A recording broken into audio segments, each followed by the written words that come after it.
of rotten meat. That's gross. So here's what I need, Paul from Dick Van Dyke. I need a new refrigerator. We have hundreds in stock. Don't get fresh with me, mister. Excuse me? I need it delivered tomorrow. We have next day delivery guaranteed Monday through Saturday. I want it at this price. We guarantee the best deal. I want an extended protection plan. I'll give you one for free. Now, don't get smart with me, young man. No joke, it's free, and I'm 49. Well, wow. That's what we say, but why did you ask for a manager? How else would I get this deal? You don't need the manager. We do this for everyone, every day at Dick Van Dyke Appliance World. And just like Dad says, wow. When you buy from us, you get the whole store.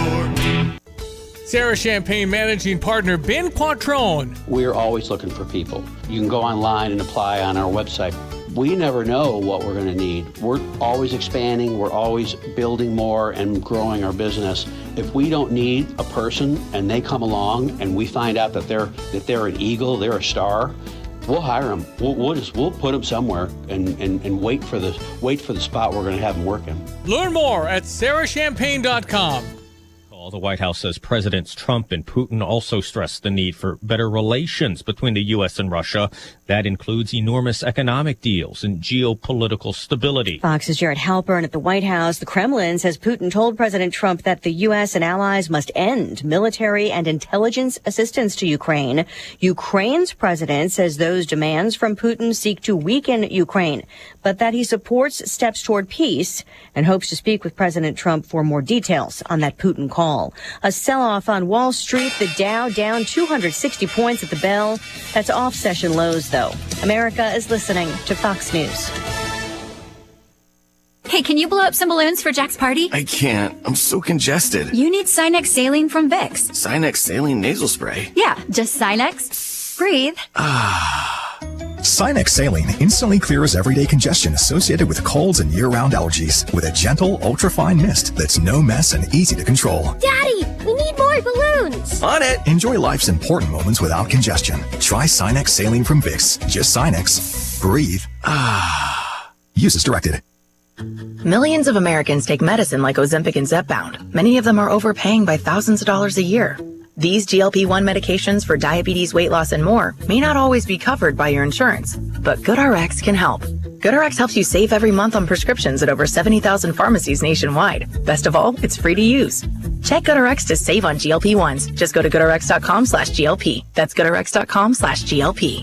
GoodRx is not insurance, but can be used instead of insurance, including Medicare and other federal and state-funded programs.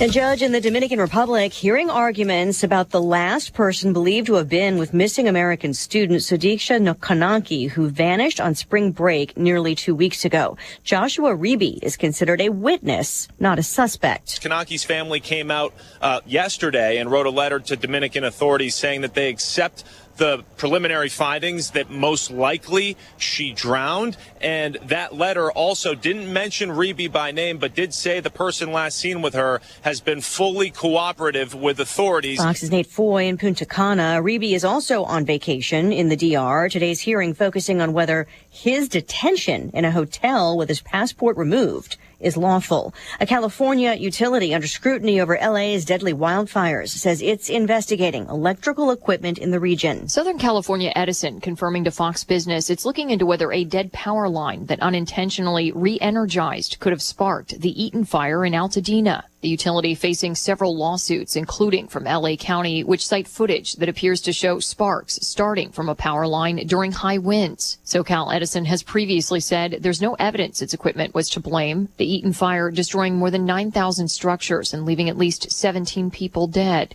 It's one of several that ignited across the county in January. SoCal Edison goes on to say it's working to make its equipment fire resistant and is expediting moving some lines in high-risk fire areas underground. Kristen Goodwin, Fox News. Lawmakers in Mexico City just approving a ban on violent bullfighting, sparking celebration from animal rights advocates, but outrage from bullfighting supporters and matadors. The legislation prohibits the killing of bulls and use of sharp objects that can injure them. In 2023, Mexico's Supreme Court overturned an outright ban on bullfighting. Recapping the sell-off on Wall Street, the Dow down 260 and the NASDAQ drops 304. I'm Lisa Brady, Fox News. This is WSJK Tuscola Champaign-Urbana, your home for the St. Louis Cardinals.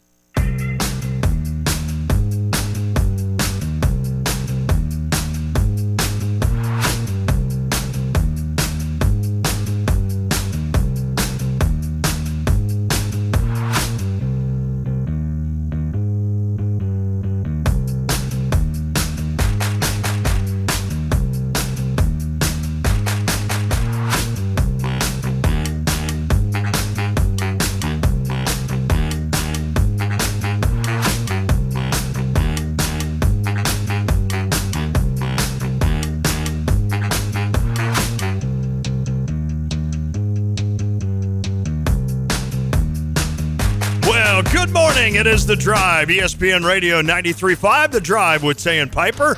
I am Lon Tay. Derek Piper will be here shortly, I promise. In fact, I see him outside walking in, so he's getting here quicker than I thought. But until then, well, we got to get the thoughts of the kid that decided to just take a break at the biggest time of the year. Oh, he'll blame it on spring break at Illinois, but we'll let it go. Let's welcome in our co-host, Kyle Tosk. What's up, buddy? What's up? Hey. You missed me enough that you needed to get me on 2 days after I go on spring break and disrupt my spring break. Well, there's actually a reason I wanted to do this, and I didn't want to bring it up before, but you know the Cardinals are now ahead of the Cubs in the standings. I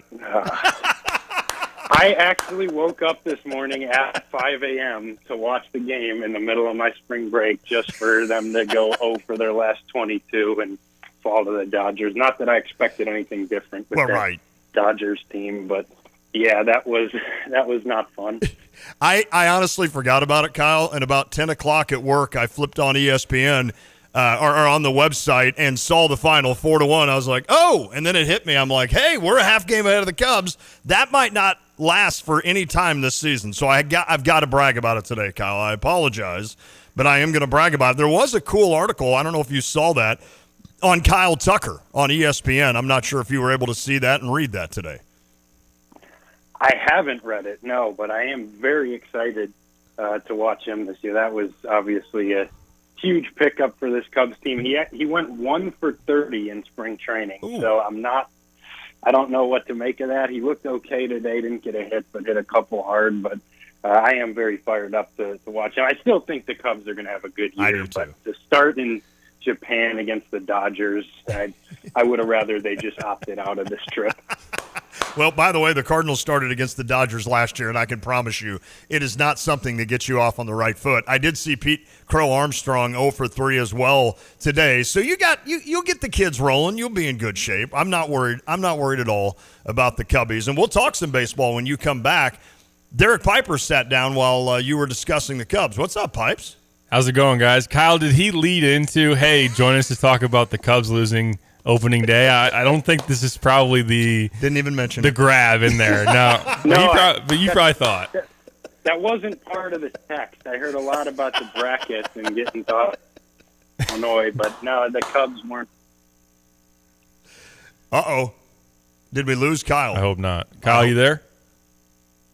You got me? Oh, there we go. Yeah, there we go. You know, how about a 6 seed, Kyle? 6 seed for Illinois. We talked a lot about obviously avoiding the 8-9 and where this could land, what the path would look like. I know there's a lot to dissect, especially you go back to that Maryland game, which, oh boy, that was pretty brutal. But where do you stand at least on the draw for Illinois and what that path looks like?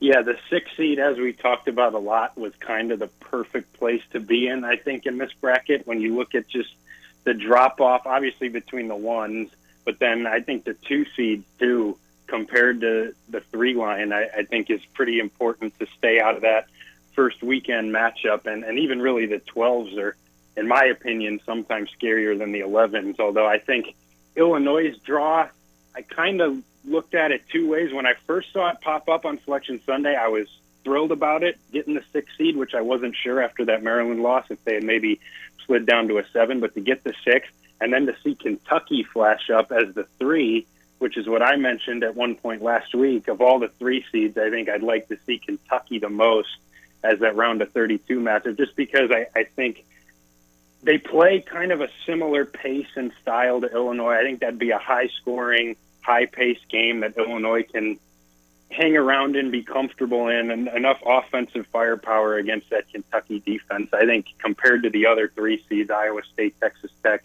Kentucky's the most beatable. I don't love having to play the winner of a play-in game, though, particularly I think Xavier and Texas. I don't know. First of all, I don't know if you guys had brought this up yesterday or whatnot, but 12 of the 13 tournaments since they started the first 4, at least one of the first 4 teams has won a round of 64 game. So unless you believe a lot in North Carolina or San Diego State, that puts Illinois in a precarious spot. I don't know. I like all the bracket stats like that. Those always pop out to me. I always make a rule for myself in the bracket to pick one of those first 4 teams to win a game because I just think every year one of them finds a way to do it. So I don't love being in that spot. I also don't love particularly Xavier, who would probably be my pick to win tomorrow night. They're so old and experienced. I think they're the second most experienced team in the country. That paired with this young Illinois team, I don't love that as a matchup. You have Ryan Conwell, who's an awesome guard. Both of those teams in the play-in game have an awesome lead guard who is kind of the recipe in March that you look for. And that Xavier team can shoot. They can defensive rebound. I don't know if I love this first game. I feel a little uneasy about it, particularly if Xavier is the winner. I do like the fact, though, if Illinois can get past that, I think Kentucky is a beatable team, and that would be a really fun, high-scoring game. I think CBS would love that matchup with either Illinois or Texas, especially when you start thinking TV ratings against Kentucky. You know, I'm all for updating stats, so if we can update the stat that 2025 was the last time a first 4-in team didn't win a round of 64 game, then I'm all about that. Let's go ahead and update that thing. In terms of the draw in general, after that, Maryland, you said you had worried a little bit about the Maryland game. I know Pipes mentioned that there was a little bit of anxiety in Illinois' corner with regards to maybe dropping to that 7. But as you look down that path, we can do it. Illinois can't. As you look down that path with a possible matchup with Kentucky, who you've talked about, and then possibly Tennessee, a team that Kentucky has beaten twice, by the way. They also beat Duke, which is crazy to think. But that is something that a rematch with Tennessee, I guess if nothing else, Kyle, I know Tennessee had guys in foul trouble that game. Neither team really played that great, but it is at least a team you went toe-to-toe with, and that would have to give you some confidence if you make it to the second weekend. Yeah, I think so. Knowing how that game went in Champaign, I think Illinois should have probably won that game if they could have made one singular shot down the stretch there. That was such an ugly game, which I think most Tennessee games are. I don't know if I love. I think Tennessee's played a lot better here down the stretch. They got to the SEC championship game, played well in the SEC tournament. I just have a weird thing right now with Illinois where I feel like at one point this season we thought of them as kind of a tougher, more physical team. At some point, based on what I've seen Maryland do, like a team that can just get into them defensively and can hang with them on the glass. I don't love that matchup for this particular Illinois team, although, as you said, back in December, I do think having the knowledge of Tennessee, knowing that you were right there, a buzzer beater was all it took them to beat you. I think that at least sets up pretty well. I think Tennessee should cruise to get to that Sweet 16 game. I don't think any of those other teams in that side of the bracket would challenge them.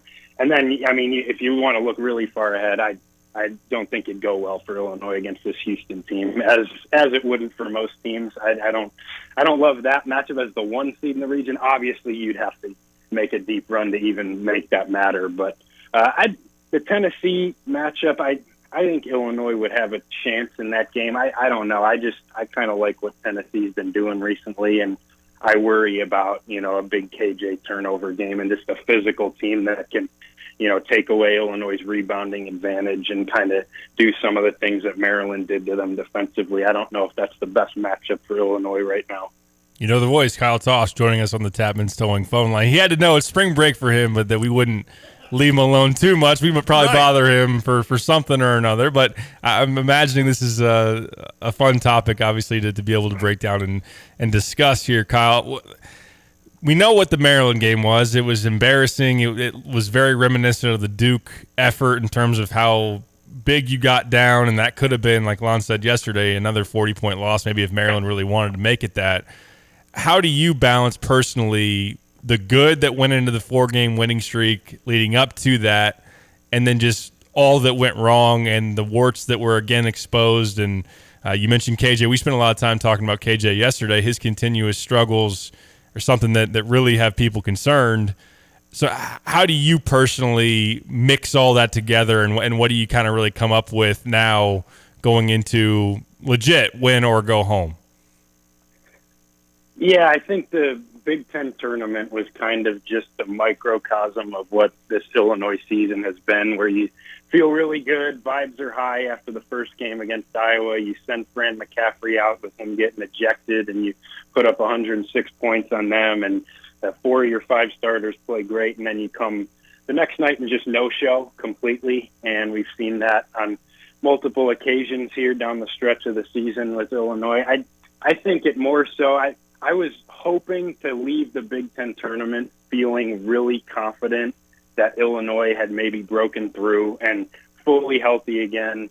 They were going to come out of that, even if I wasn't necessarily expecting them to win the Big Ten tournament, but even if you lost to a Maryland or Michigan or Purdue, whoever it was, if it was a competitive, high-level game where you still see a lot of the positive things that we've seen during that 4-game winning streak, I was hoping to leave the Big Ten tournament feeling more confident than I've ever been, really, in this Illinois team, that maybe they are playing their best basketball at the right time. Maybe there is some consistency being built with a lot of these guys in the starting lineup, whether it's the veteran guys or maybe KJ would have a big tournament.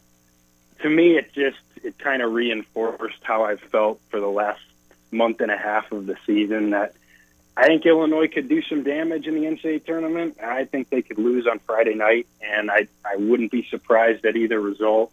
I still do feel pretty good about most of the things I've seen heading into the NCAA tournament. When you talk about the way Kylan Boswell played against Iowa, I think that was probably the best game he's played as an Illini. I kind of throw out the performances from everybody in that Maryland game because it got out of hand so quickly. So I still think Trey White's trending positively. Will Riley's been a huge bright spot. To see Merez get out there and play 28 minutes against Maryland, even though a lot of them came when the game was out of reach, is to see him play a full workload like that at 4 blocks. I think that's a positive sign. So I still feel like this team, there's a lot of good that's happened. The one thing you mentioned there, though, is my biggest concern coming out of the Big Ten tournament is, man, I don't have much confidence in what Kasparis Yakichonis is doing right now. I had 12 turnovers to, I think, 4 assists in the Big Ten tournament. I think if Illinois is going to get out of this first weekend, he's got to figure some things out. I think he needs to give you that star guard type of performance that I think you need in the tournament. So I was disappointed to see that, but it didn't change a whole lot about how I felt about Illinois. I was hoping that maybe, that 3-game winning streak to end the regular season could vaunt them into maybe a little run in the Big Ten tournament and really feeling like things had turned the corner. I think that Maryland game kind of just brought you back down to earth of like, okay, this team's just going to be as inconsistent as they've always been, and I'm not really sure what to expect. Last one for you, Kyle. Have you filled out a bracket yet? Do you have a Final Four? Who are you liking if you have taken the time to really dive into this thing and the squads that you feel like will go deep in this tournament? My bracket is still kind of a work in progress because I do this every year where I go back and forth with myself like 1,800 times while I'm sitting around. So I don't know if I'm locked into anything. I will say I hate it, but my bracket is very chalk this year, and I hate doing that most years. I've kind of talked myself into it, though, because it just feels like with these 1 seeds, I have 3 1 seeds in my Final Four. It just feels like there is kind of a drop-off this year, and you even look at, I know Lon, as the KenPom enthusiast he is, the top 4 1 seeds this year are 4 of the top 10 KenPom teams ever since they started tracking all this efficiency data. It's crazy how good these teams are. So I kind of am talking myself into being the boring chalk guy this year. Right now, Final Four-wise, I have Duke, I have Auburn, I have Florida, and I have Tennessee in the other region. I might change some of that, mix some of it up. I have Duke winning the national title. They've been my pick for a long time, not just because I saw them kill Illinois by 97. I think they're going to be really hard to beat if Cooper Flagg's good to go, which it sounds like he is. But, yeah, I don't know. I feel like I got to get a little crazier than that. That is the chalkiest possible bracket, and I know that's not what anybody wants to see. It was only 96, by the way. They only beat us by 96, Kyle. Hey, Kyle, we appreciate you jumping on, buddy. It was always great. Are you having a good spring break? I know you didn't go anywhere, so I'm bothering him today. No, I am having a good one. It's been relaxing. I did wake up to watch the Cubs get embarrassed by the Dodgers this morning, unfortunately, at 5 a.m. But other than that, yeah, it's been just going on, just stewing away the time until the games start on Thursday. Love it. And the parents are loving having you home. I can promise you that. Yes. Kyle Tosk, always good to hear your voice, buddy. We'll hear it next week. All right. I'll see you guys then. All right, Thanks, buddy. Kyle. Kyle Tosk. Good stuff. He's does so much for us. We thought, let's get him on and see what he thinks of that. Can I ask you a question? I got a couple of things. I got one thing I want to do when we come back from a break, because I think there's only one Big Ten team in this tournament that has a better draw than Illinois. And we can talk about that as we go. But you guys mentioned, or we mentioned this Tennessee game as a game where you think of Tennessee as kind of a defensive-minded, kind of a tougher team. And I know that Illinois is not in the same spot they were last year in terms of being favored to maybe make the second weekend. But when you think about the parallels of this Illinois team, if they do make the second weekend, Derek, and then squaring off with the team that is so very similar, I think, to Iowa State last year. And that was one of the first things, I think all of us think different things when we see the bracket. And my first thought is, who are we playing in the Elite Eight? Obviously, that's not something that happens every year. But as I started digging into that side of the bracket, the Midwest region, I just had this funny thought, like, that's kind of crazy, the parallel that would be in the sense that if Illinois does make the second weekend, they would be facing a team that they faced essentially last year in Iowa State. I know there's differences. And Tennessee, I think, probably a little bit better as a 2 seed than Iowa State was last year, although that's debatable. So has that struck you, that parallel with that? Is that something you've thought about? No, it definitely makes sense. You look at last year, Iowa State was the number one defense in the country. This year, Tennessee's third. Wow. A little bit better in terms of how they've fared offensively, but still a team that Tennessee, one of their knocks, it's pretty consistent that they can run into some rough patches in terms of scoring. Although this SEC tournament that they played was pretty darn impressive to beat Auburn and to go, pretty competitively there with Florida ultimately in that game as well. So it is similar. I think one of the differences from Illinois' standpoint, I look back just to recharge my memory at that box score between Illinois and Iowa State. You get 29 points from Terrence Shannon. That helps to be able to have that 23-year-old who's physical, who isn't going to be bothered by that gritty, athletic team that Iowa State is, and that obviously Tennessee can be as well. Tennessee bothered KJ. Tennessee bothered Illinois with their defense. Illinois wasn't able to do enough. Where that's a Tennessee team that shot like 31% from the field in Champaign, had foul trouble, still found a way to win. Right. It really was one that you let them get out of there when they probably shouldn't have. But certainly you don't want to brush over the fact that Illinois did hang with them. Sure. That it's a team that they're familiar with, and maybe they could do so again ultimately. So I think another thing that's different is obviously a bigger challenge in that first weekend to get there. Sure, there's no doubt. Duquesne and Morehead State, you got a break there, not having to face BYU, and you get Duquesne instead. And then obviously you're a 3 seed, so you're playing Morehead State instead of a Xavier, instead of a Texas.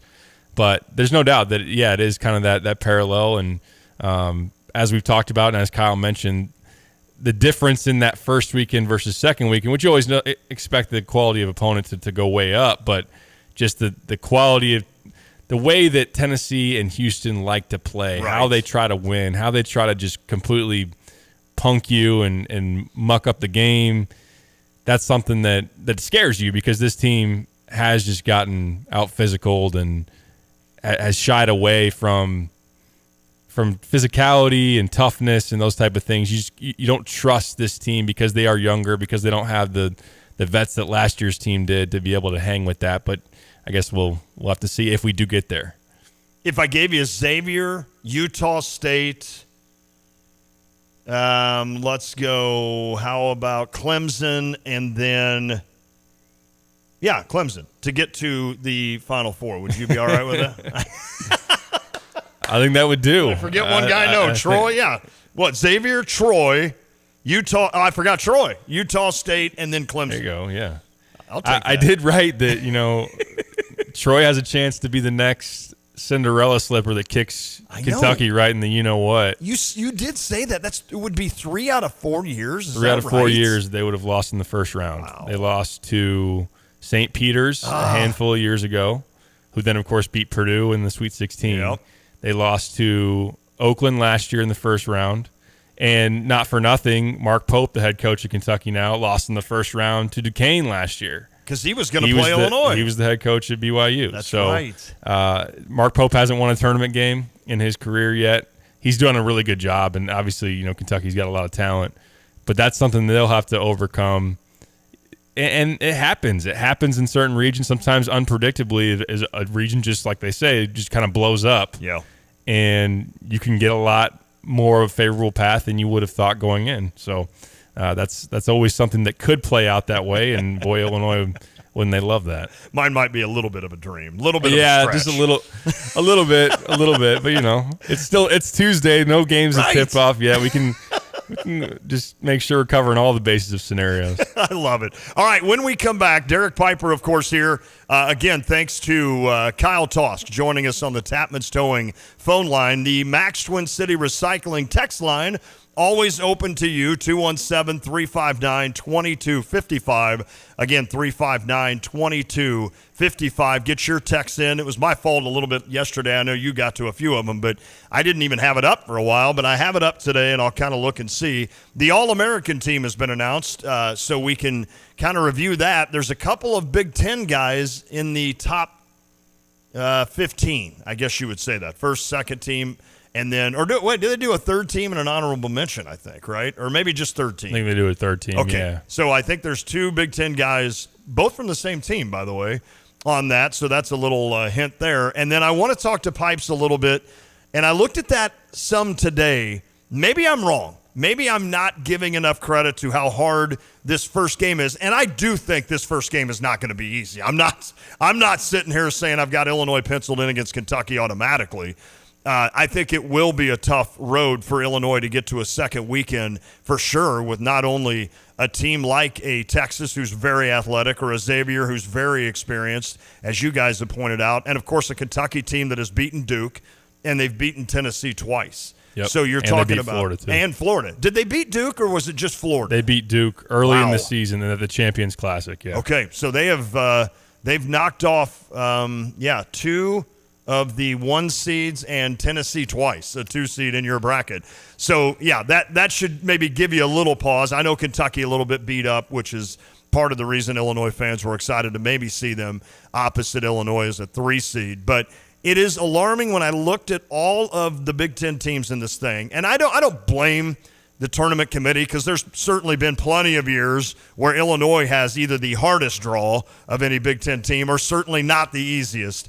But I would argue, Derek, that there is only one team in the Big Ten that has a better draw than Illinois in this NCAA tournament. So I think whatever happens, I was talking to my oldest son yesterday, and I'm like, Lucas, whether we get beat in the first round, whether Kentucky knocks us off in round 2, we can't complain about what the committee did for Illinois this year, and let's just take a shot and see what happens. But I'm anxious to get your thoughts on that as well. Again, 217-359-2255. You can give us a text on the Max Twin City Recycling text line. We are back. It is The Drive. Are you ready to upgrade your home this spring? Dogtown Heating, Air, and Plumbing has got the sale for you. Now through the end of March, offering a free water heater with the purchase of a new HVAC system, or 60 months, 0% interest on financing for a new HVAC system. It's the biggest sale of the year. Call Dogtown Heating, Air, and Plumbing at 217-841-4728. Get a free quote for your home today. It's 217-841-4728. Dogtown Heating, Air, and Plumbing, your home's best friend. Watch all the NCAA tournament games at Pia's. You can always find a crowd at Pia's enjoying wings, burgers, and great appetizers. Tournament specials include $4 22-ounce light and Coors Light drafts, $15 buckets of bottled beer, $4.50 Surfside teas, and $5 Tito's drinks. Visit Pia's J&J Gaming area and check in through Player Payback to enter to win some terrific signed jerseys from Nick Anderson and Devin Witherspoon. Pia's, 1609 West Springfield Avenue in Champaign. Hi, this is Les Hovland with Philo Exchange Bank. At our banks, we know the hearts of our communities beat with the rhythm of agriculture. Ag lending continues to be something we've excelled at for over 140 years. To you, the farmer, your business has been built on trusted relationships. When it comes to your banking relationship, we want to be your trusted partner. Philo Exchange Bank, hometown community banking since 1883. Member FDIC, equal housing lender. Sarah Champagne's Ben Quattrone on keeping his employees. It's got to be the place to work. We have to pay the best. We have to treat people the best. Some of the guys wanted to order pizza the other day. Well, we bought 30 Papa Del's pizzas. BMW had the best month they've ever had. They said, can we have a cookout? Saturday, I cooked like 50 ribeye steaks. And they were expecting like cheese, burgers and hot dogs and stuff. Like, if I'm eating steak, you're eating steak. We both eat steak, we both eat hamburger. Learn more at sarahchampagne.com.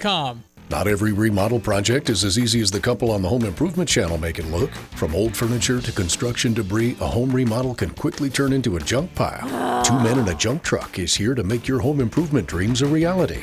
They offer hassle-free junk removal and dumpster rentals to clear the way for your next big project. Perfect. Use code REMODEL25 to save $25 on your next service. 2 Men and a Junk Truck, making your home improvement journey a breeze. Visit 2menindajuncktruck.com. Offer valid at 2 Men and a Junk Truck, Champaign, Illinois.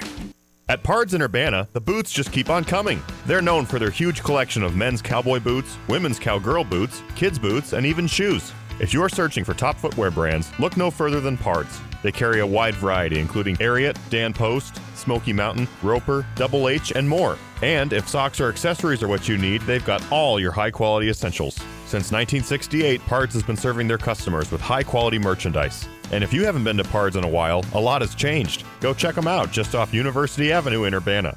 Here's another home improvement insight from Kramer Siding and Window, a proud member of Prairie Home Alliance. A new front door can instantly upgrade the look of your home and make it more energy efficient. The Kramer Siding and Window team can also install French doors to your deck or patio, welcoming the outside in, or storm doors for an extra layer of protection against the elements. The estimate is free, financing is available, and the business is local. Schedule your beautiful new door today and save 25%. Call us, click on kramersiding.com, or visit the showroom in Champaign. Mental health challenges can take a toll on a person dealing with someone with serious issues. It can be difficult trying to find strategies and help someone you care about. NAMI, National Alliance on Mental Illness, is holding a free family-to-family 8-session course that will help answer those questions. The class is held on Tuesday evenings from 6:30 to 9 and starts March 25th at OSF Healthcare in Urbana. This course not only is for family members, but significant others, caregivers, police officers, teachers, and anyone who cares for individuals that have mental health conditions. You'll learn about how to manage your stress better, gain information on current treatments and therapies, along with learning about local mental health resources. The NAMI Family to Family course not only provides information and strategies for taking care of that person you love, but also to find out you're not alone. You can register now at NAMIChampaign.org.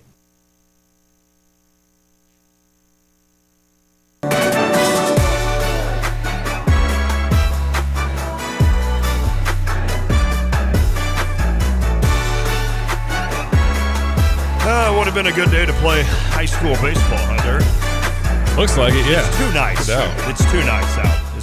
That's what their Mother Nature's saying, you know. No, but there are some teams I know that are playing today. So good luck to all the area high school baseball and softball. I know we start Saturday at Williamsville, 10 a.m. I think it's supposed to be 50 degrees and maybe raining. I'm like, oh, perfect.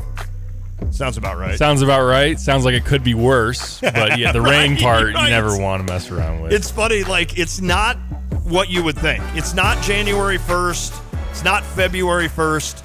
It's only in mid-March that I bring out, like, my snowmobile suit, my stocking caps, the hand warmers, the boots, the ski mask. I mean, I only worry about that in mid-March because I know then what's going to happen when high school baseball season rolls around. Ski trip. No high school baseball game. Oh, wow, Lon, you're leaving on a trip? No, not this time.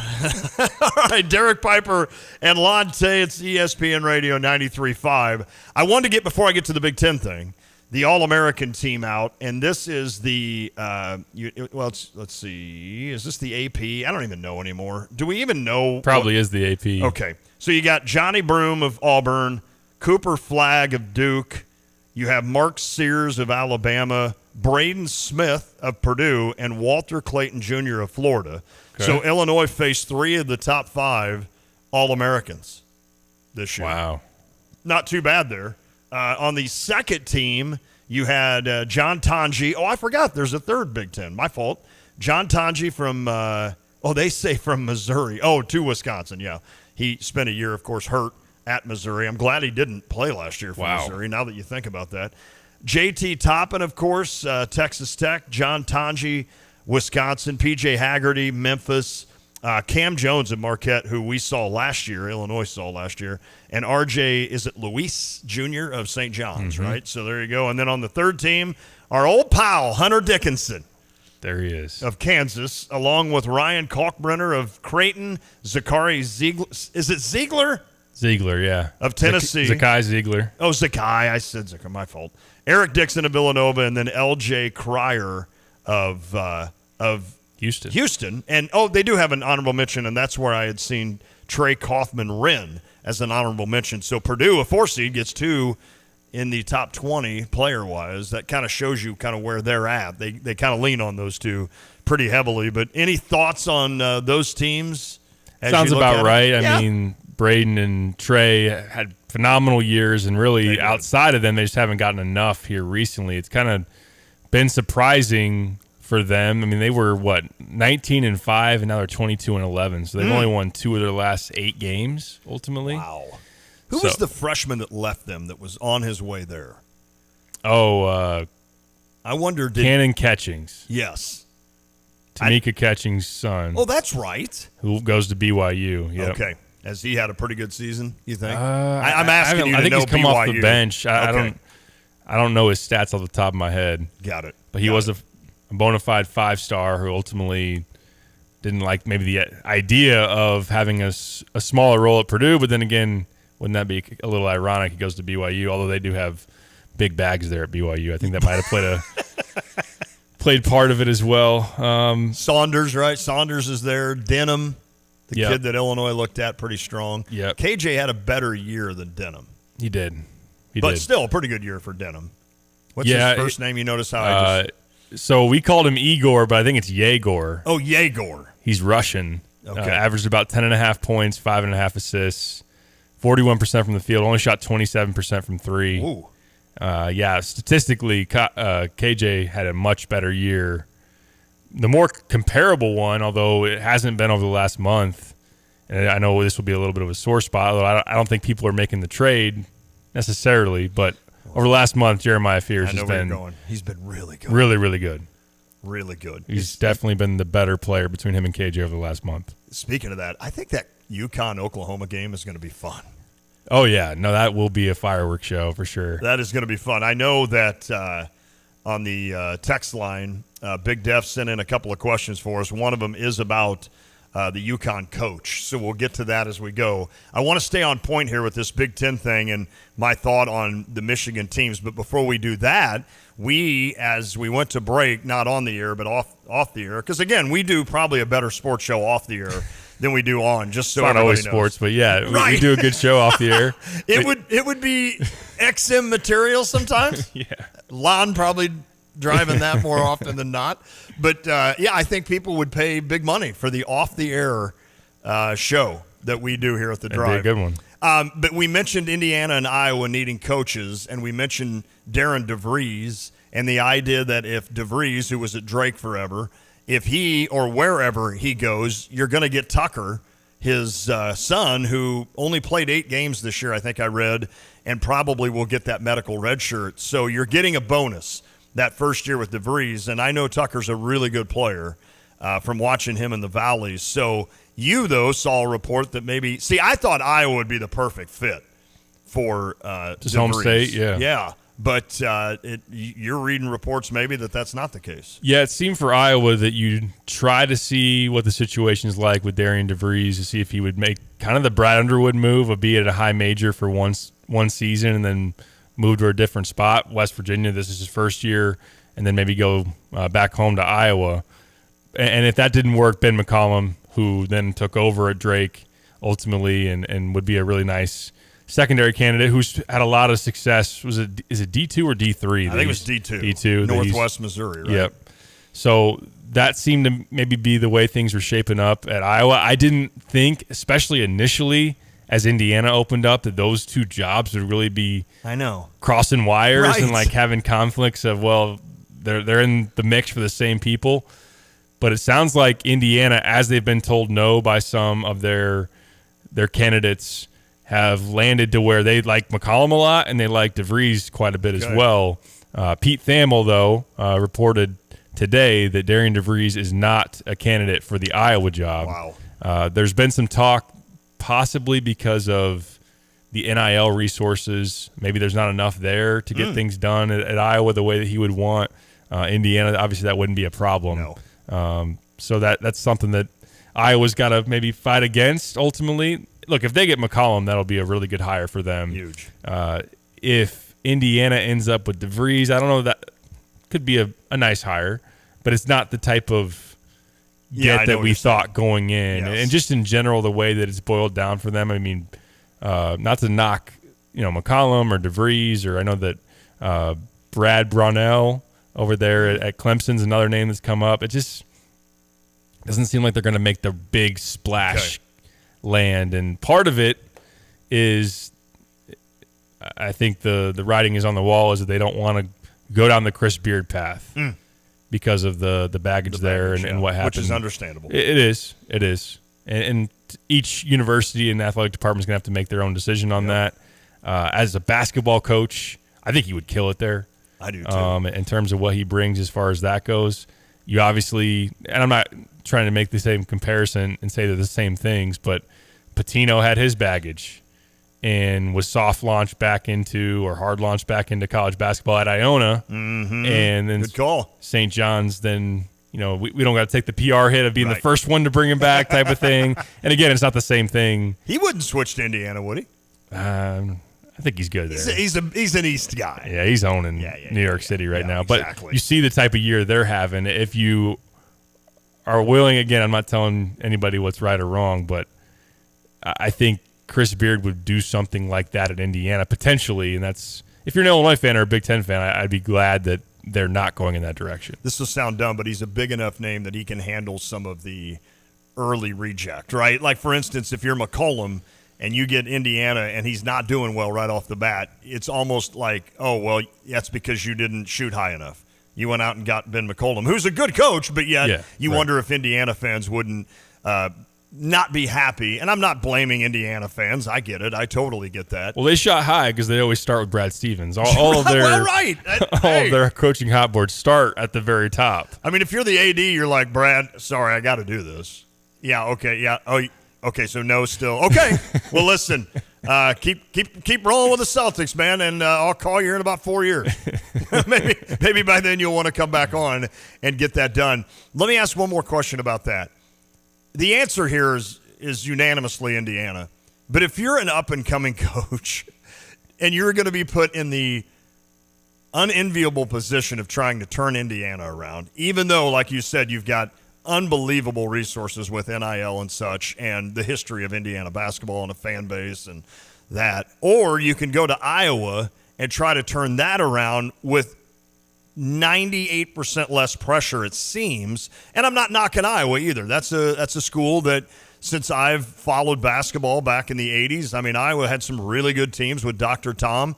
Our guy Mike Palm from Circus Sports let us know the last time they made the Sweet 16 was with Dr. Tom as their coach. That's unbelievable. But certainly Iowa's had some really fun years, and they can pack Hawkeye Arena and have a lot of fun over there as well. But it's interesting to think, like, okay, you can go and make $2 million at Indiana, or you can make $1 million. I'm making these up. $1 million at Iowa with half, like, and live longer. Because your heart won't explode.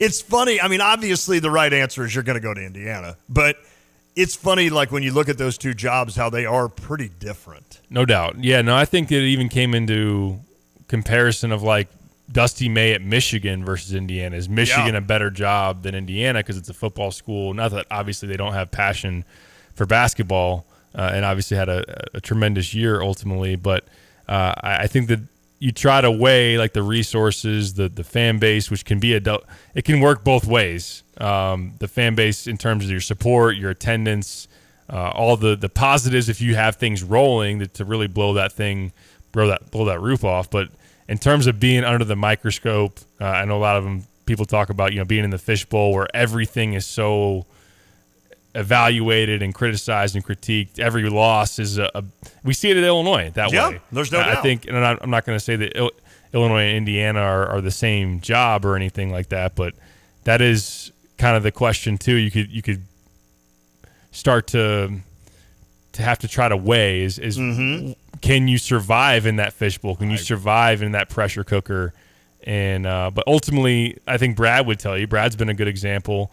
If you can find your way over that first hurdle or first couple hurdles to break through, then a job like that, like Illinois or Indiana, is superior to an Iowa, superior, I would say, to a Michigan or an Ohio State where basketball's not first. Well said. All right, I'm teasing this to death, but I'm going to take one more quick break. I promise it's a quick break. When we come back, I think only one other Big Ten team has an easier path in the NCAA tournament than Illinois. And when I say easier path, I'm not necessarily saying to the national championship, but certainly to advance to second weekend, if that's fair enough. When we come back, I promise that's where we're going next. It is The Drive. At Christie Clinic, our commitment is for the care of our community. That commitment includes keeping care local where our patients, their families, our clinics, and their hospital of choice are located. Our providers live and work here. It's their passion to care for their families and neighbors. Thank you for choosing Christie Clinic, your hometown provider. When you do, you support the health and well-being of your community.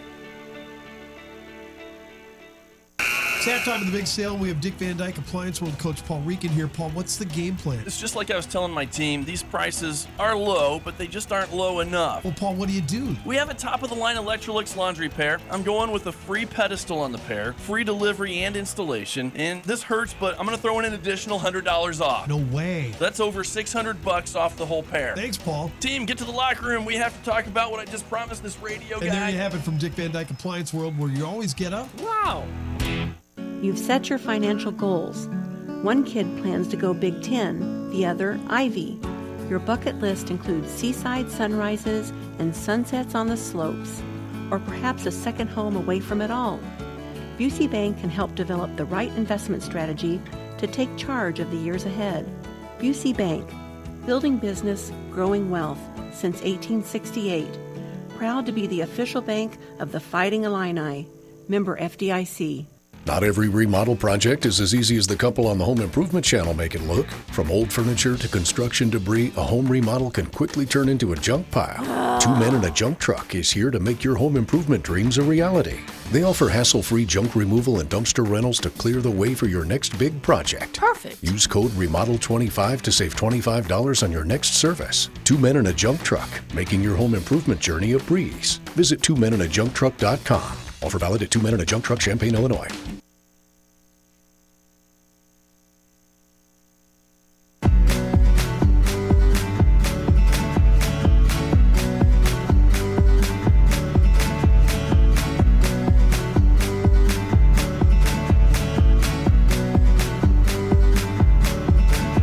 It is The Drive, ESPN Radio 93.5. The Drive with Tay and Piper. I'm Lon Tay. Derek Piper next to me in his Cardinals hat, as he should, as the St. Louis Cardinals are a half game ahead of the Chicago Cubs in the National League Central.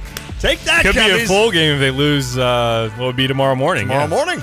We'll take it. We'll take an early 1-0 lead in this thing, right? To get We're that sad. thing. We're I know so we are sad. Hey, Cardinals did have to start with the Dodgers last year. They did. Tommy Edman 1 for 5 today out of the 2-hole, by the way, for the Dodgers. So he had a really good. Once he got traded and activated for them, he was pretty spectacular. Okay, I'm going to get right to this because I know a lot of people are like, all right, quit teasing what you're trying to say here on this thing. And in fact, just for giggles, we may just do a little bit of a, how about this? Little music below it? I like that. Wow. Yep. Kyle, you don't even need to come back now. I'm starting to figure this out. All right, so my question to you is, Derek Piper, does Illinois, out of all the Big Ten teams, have the best route of any of them. There are 8 total. I'm going to tell you that there's only one team that I think has a better draw, and that's Michigan State. Okay. Because Michigan State obviously starts with Bryant. They would maybe face New Mexico or Marquette. Well, not maybe, they will. And then possibly an Iowa State team who I think they're better than to get to Auburn, which certainly would not be easy in an Elite Eight battle. But you look at Illinois, obviously that first game could be difficult with Texas and Xavier, but both those teams playing tomorrow for a reason. Then you've got a Kentucky team that's kind of beat up. And then you would run into a Tennessee team that you went toe-to-toe with at least. I'm not saying that would be the case again, but at least you're facing a team you know something about. And then I think, and I could be wrong, the 4th best one in Houston as opposed to Auburn, Duke, and Florida. So do you agree with me? Because when you look at the other teams, and I can, if you want, I can start with the team and then you tell us why they're not. But would you agree with me on the premise? I think where I definitely agree is the latter portions of that path to get to an Elite Eight. The idea, like you said, Tennessee, I feel like, although, again, they played pretty well, but you are familiar with them, and it's a game that you could potentially hang in. I think the first round game is where it is maybe the... That's fair. It teeters on which way you're going to go because a Maryland gets like a Grand Canyon. But the thing, like to use Maryland as an example, the fact that, Maryland, you had a really, really good year, which they did. Here's a 4 seed, and you'll have to face Florida in the Sweet 16. Exactly. Like, that would be, I'd rather take Tennessee in the Sweet 16 than a Florida. So in that sense, I agree with you. But obviously, there's more landmines earlier in this for Illinois, I feel like, than maybe some other teams. That's an excellent point. And I'm with you 100% on that with regards to that. If you look at UCLA in the same bracket as Illinois in the Midwest, they're going to get a good Utah State team. I don't know that I always trust the WCC. Is that where they're out of? But I don't know. But a good Utah State. That might be a Mountain. Or no, I think West? Mountain West. I think you're right on that. But then you get Tennessee, who I don't see UCLA getting past. Also, and then I'll let you talk, Purdue as your 4 seed, they get Clemson as a 5. McNeese. Yeah. Will Wade. Oh, that's true. Will Wade. That's right. So you've got possibly a Clemson team who I think is really good. And then if you get by that, you got Houston. So just those 2 other teams in your bracket, I feel like Illinois is in better shape than UCLA or Purdue, and Purdue's a 4 seed. Mm-hmm. But you're right about the path to the Sweet 16 is easier for them with High Point than one of Clemson or McNeese, as opposed to for Illinois State, Xavier That's true. and Kentucky. But again, like you say, once you get to Houston and the way that goes, I could see the argument for sure. By the way, I kind of like the McNeese pick there. Okay. They might be the best mid to low major out there. I don't know. One of the best for sure. Interesting. And of course, Maryland and facing Grand Canyon, that's Bryce Drew, right? Bryce Drew is out at Grand Canyon. Now, Michigan has the biggest beef, I think. Right. They get not only a 5 seed, but they face UC San Diego. Then they get a really good Texas A&M squad. And, by the way, if you get past that, you get Auburn. Wow. That's brutal. And I wonder, Illinois was the Big Ten tournament champion last year and obviously didn't have the hangover and won a couple of games. I still wonder about that factor a little bit as far as would this team show some fatigue. It's crazy that they're only a 2.5-point favorite against UC San Diego. What day is that game? That is the 20th, so Thursday. Oh, so not only that, but they got drilled on the Thursday. Yeah. That's what Illinois did when they won. Didn't they win the tournament the year they got Loyola? They were the 1 seed, right? And then they had to play the first game Thursday, I think. I think that's right. Or was that Friday? Maybe it was Friday. I think it was Friday because then you played the early game on Sunday when I was literally driving around the country around Villa Grove and Philo listening to Brian Barnhart because I could not stand watching the Loyola-Illinois game after a half. It did feel like, though, the first time, couldn't remember another time, and there probably has been another instance, but 11 a.m. tip for a 1 seed just seems like, and that's, I know, it's excuses if you, and I'm not trying to say, that's the reason they lost, but yeah. No, you're right. Still. Maybe the way I should have gone about this is if Illinois gets past the first game, then I like their path better than any other Big Ten team. Now you look. We're working this out together. We are. You look at the East, but I'm glad you brought that up because that is true. Illinois certainly doesn't have a gimme. Not that High Point, let's say, is a gimme against Purdue. You hear all about High Point and how good they can be. You've got Wisconsin, a 3 seed in the East. You've got Montana, who likes to score. I mean, they score and score and score. So that should be an interesting game there. They have 5 guys in double figures when I did a little research. Look at you. Today. I know. I got money on this now. Wow. So, Lon's more than me. Lon's going to dig in. I think you would love this stat on Montana. They average their offensive efficiency or whatever that you guys throw out there is better than, like, they were comparing it to, like, the Lakers or some team in the NBA and how they are that. I mean, Montana just loves to score. But then you would run into maybe a BYU team, is who we just talked about, with Saunders and Denham. Is that, if I'm saying that right, or is it Denim? Against Demon. Yep. Oh, Demon, okay. And they've been really good, man. They've lost good. Once in the last 6 weeks. Woo. And then you'd get Bama. I think that Wisconsin-Bama game would be fun to watch. Oh, a lot of points. Yes. Tanjay, All-American, Mark Sears. Will be interesting. Grant Nelson goes down that SEC tournament. What his status ultimately be. I haven't read up on that.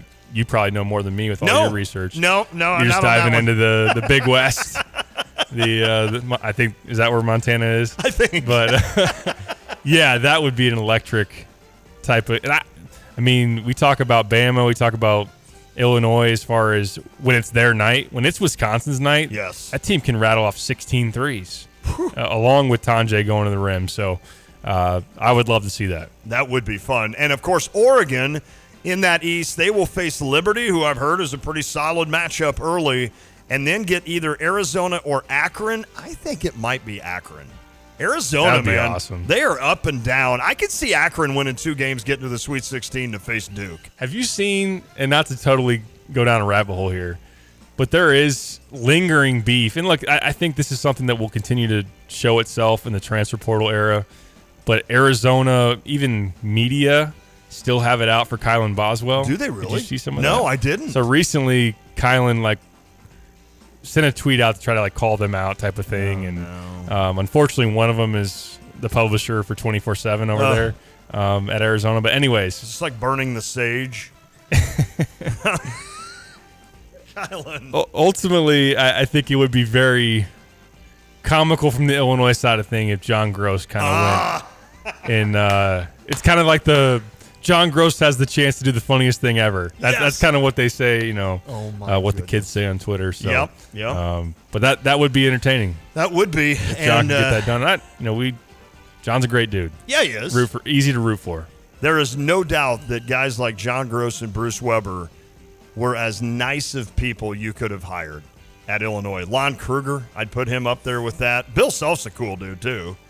I mean, Illinois has had some really good coaches when it comes to gentlemen, right? I mean, when you look at it that way, it's no bottle of red, bottle of white for Rick Pitino. Yeah, right. Louisville. Ron Turner was a great dude. Ron was a great guy. His wife, Wendy, was funny as can be. Ron Turner was great. Lou Tepper was like the king of the FCA. He was as nice as you'd meet. Mike White had a little bit of an edge. Makovic had a little bit of an edge. Edge is fine. No, right. Yeah, Edge is good. Obviously, it worked. But Mike White's Mike White is Bill Self. Is that right? Just cool. Like you when you were around him, you felt like their aura, right? You were just like, all right, these guys are pretty cool, man. that was kind of how I felt with that. So Tim Beckman, he bought me a beer. He's the only Illinois. No. Who was the other coach? Chin Coleman. Why did I call him Shin? What is that all about? Chin Coleman bought me a beer. Orlando Antigua still owes me one.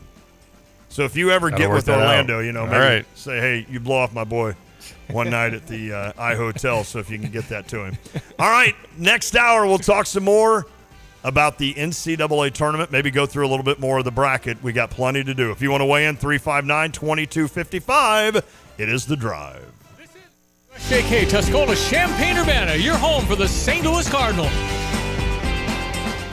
of a U.S. foreign aid agency. An accelerated shutdown of USAID, including the closing of the agency's headquarters, likely violated the Constitution by depriving Congress of deciding whether, when, or how to close down an agency created by Congress. That ruling by District Court Judge Theodore Schwong is the latest legal setback for the administration's Department of Government Efficiency. Schwong ordered the administration to restore email and computer access to all USAID employees, including those on administrative leave. Last month, the administration placed nearly every USAID employee on leave amid a push to cancel billions of dollars in foreign aid spending. Fox's Jared Halpern at the White House. Today's order, which can be appealed, also blocks further cuts at the agency with a preliminary injunction. Russia's President Putin agrees to an immediate but limited ceasefire in strikes on energy and infrastructure targets in Ukraine during a more than 1 hour call with President Trump. The White House describing it as part of a movement to peace, but Putin appears to be sticking with previous demands for a broader ceasefire, including an end to military aid and intelligence sharing for Ukraine. Ukraine's president says he's open to any proposals leading to a just peace, but that Russia will try to pressure Ukraine with continued offensives. Israeli Prime Minister Benjamin Netanyahu defending renewed airstrikes in Gaza, which resumed overnight. Hamas refused offer after offer to release our hostages. In the past 2 weeks, Israel did not initiate any military action in the hope that Hamas would change course. Well, that didn't happen. Israel and Hamas accuse each other of violating a ceasefire agreement after failure to advance phase 2 of the deal. America is listening to Fox News. Hey, can you blow up some balloons for Jack's party? I can't. I'm so congested. You need Sinex Saline from Vicks. Sinex Saline Nasal Spray. Yeah, just Sinex. Breathe. Sinex Saline instantly clears everyday congestion associated with colds and year-round allergies with a gentle, ultra-fine mist that's no mess and easy to control. Daddy, we need more balloons. On it. Enjoy life's important moments without congestion. Try Sinex Saline from Vicks. Just Sinex. Breathe. Use as directed. Did you know you can get your prescriptions for less at your local pharmacy? You can with GoodRx. It's the free app that can save you money on your medications. Just search for your prescription, choose the pharmacy and the price that works best for you, and then show your GoodRx coupon to your pharmacist at the drop-off counter. GoodRx works at over 70,000 pharmacies, including Walmart, Rite Aid, and Walgreens, and it works whether you have insurance or not. It's easy to save. Next time you drop off your prescription, check GoodRx. To start saving today, go to GoodRx.com. GoodRx is not insurance. 2 astronauts who spent months in space unexpectedly are on their way back to Earth, expected to splash down off the Florida coast later this hour. Overnight, a lot of jubilation on the International Space Station.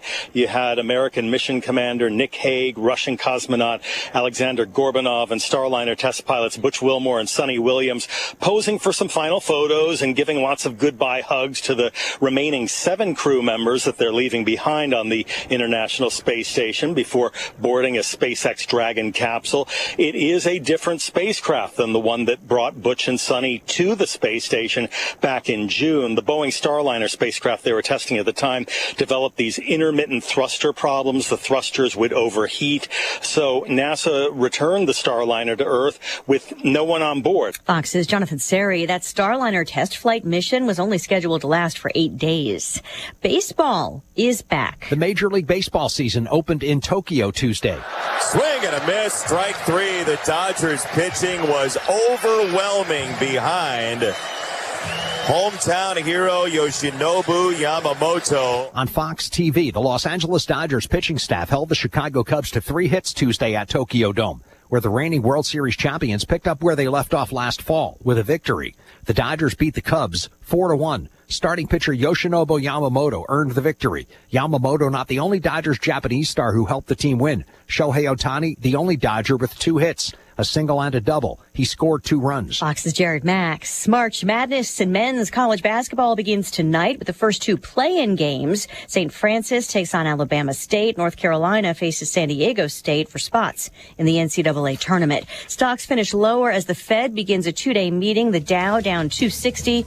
The S&P and the NASDAQ dropping more than 1%. I'm Lisa Brady, Fox News.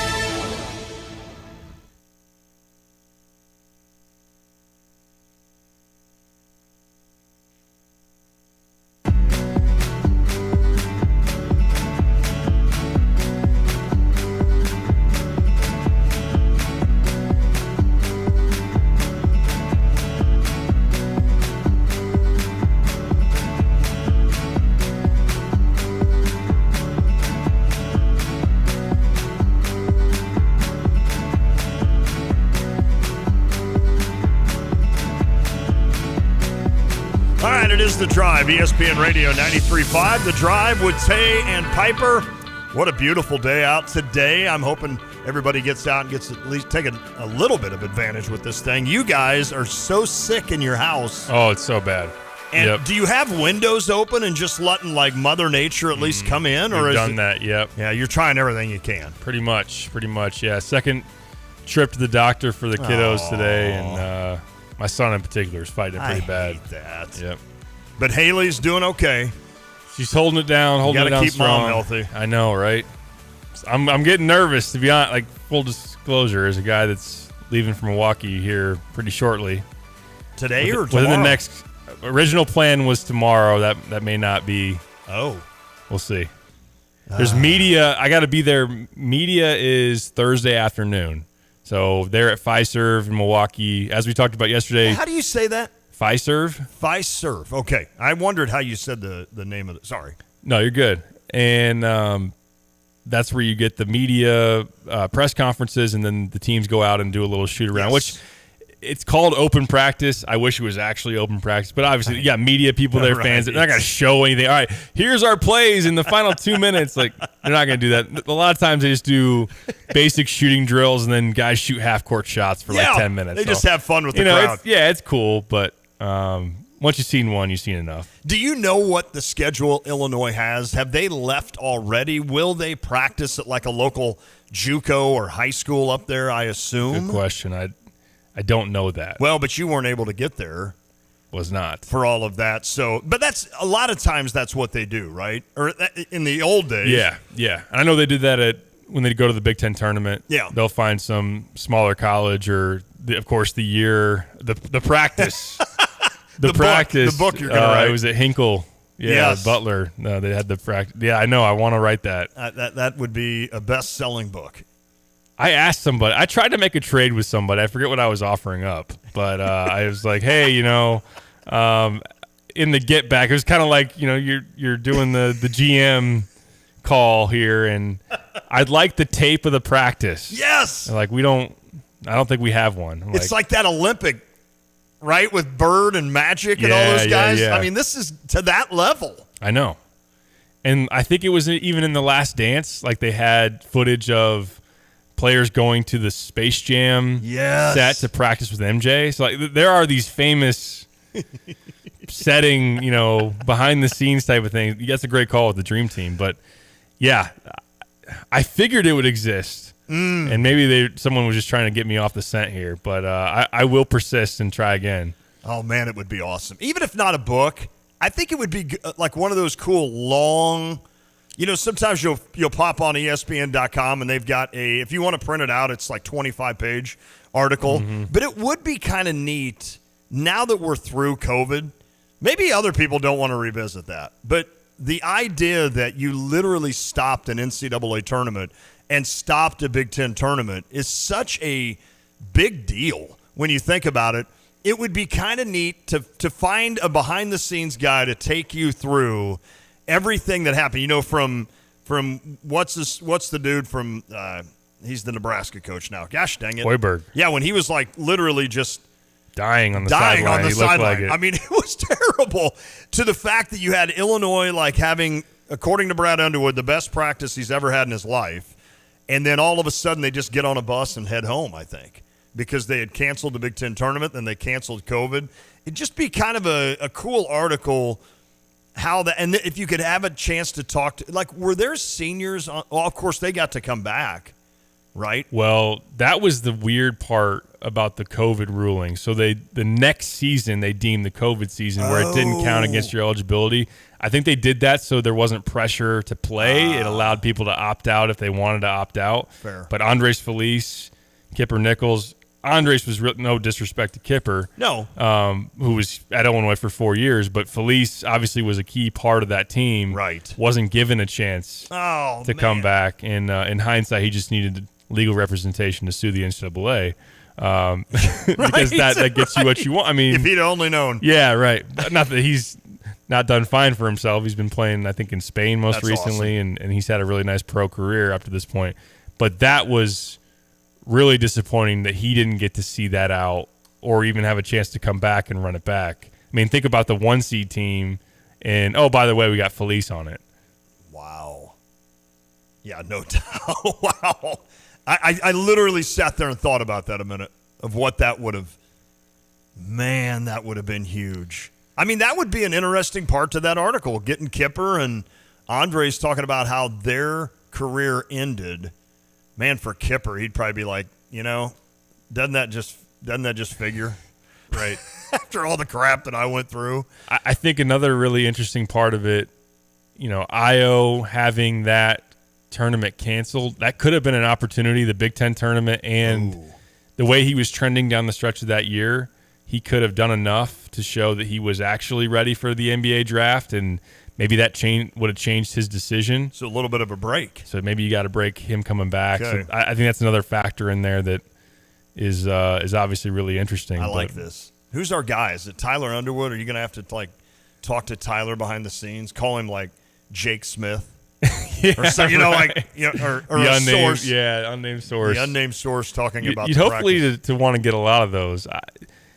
I think I spent a lot of time thinking about something like, oh yeah, absolutely. I mean, they were far enough away from it now. Not to tip my hand, not that I got anything in the works or anything, but wouldn't it be awesome if you went back? I mean, it could be all encompassing of the Brad Underwood era even, as well. But to think back to that specific time period, how cool would it be to talk to like Luka Garza about the Illinois-Iowa rivalry, or just that game they played? They were supposed to meet again in Indy.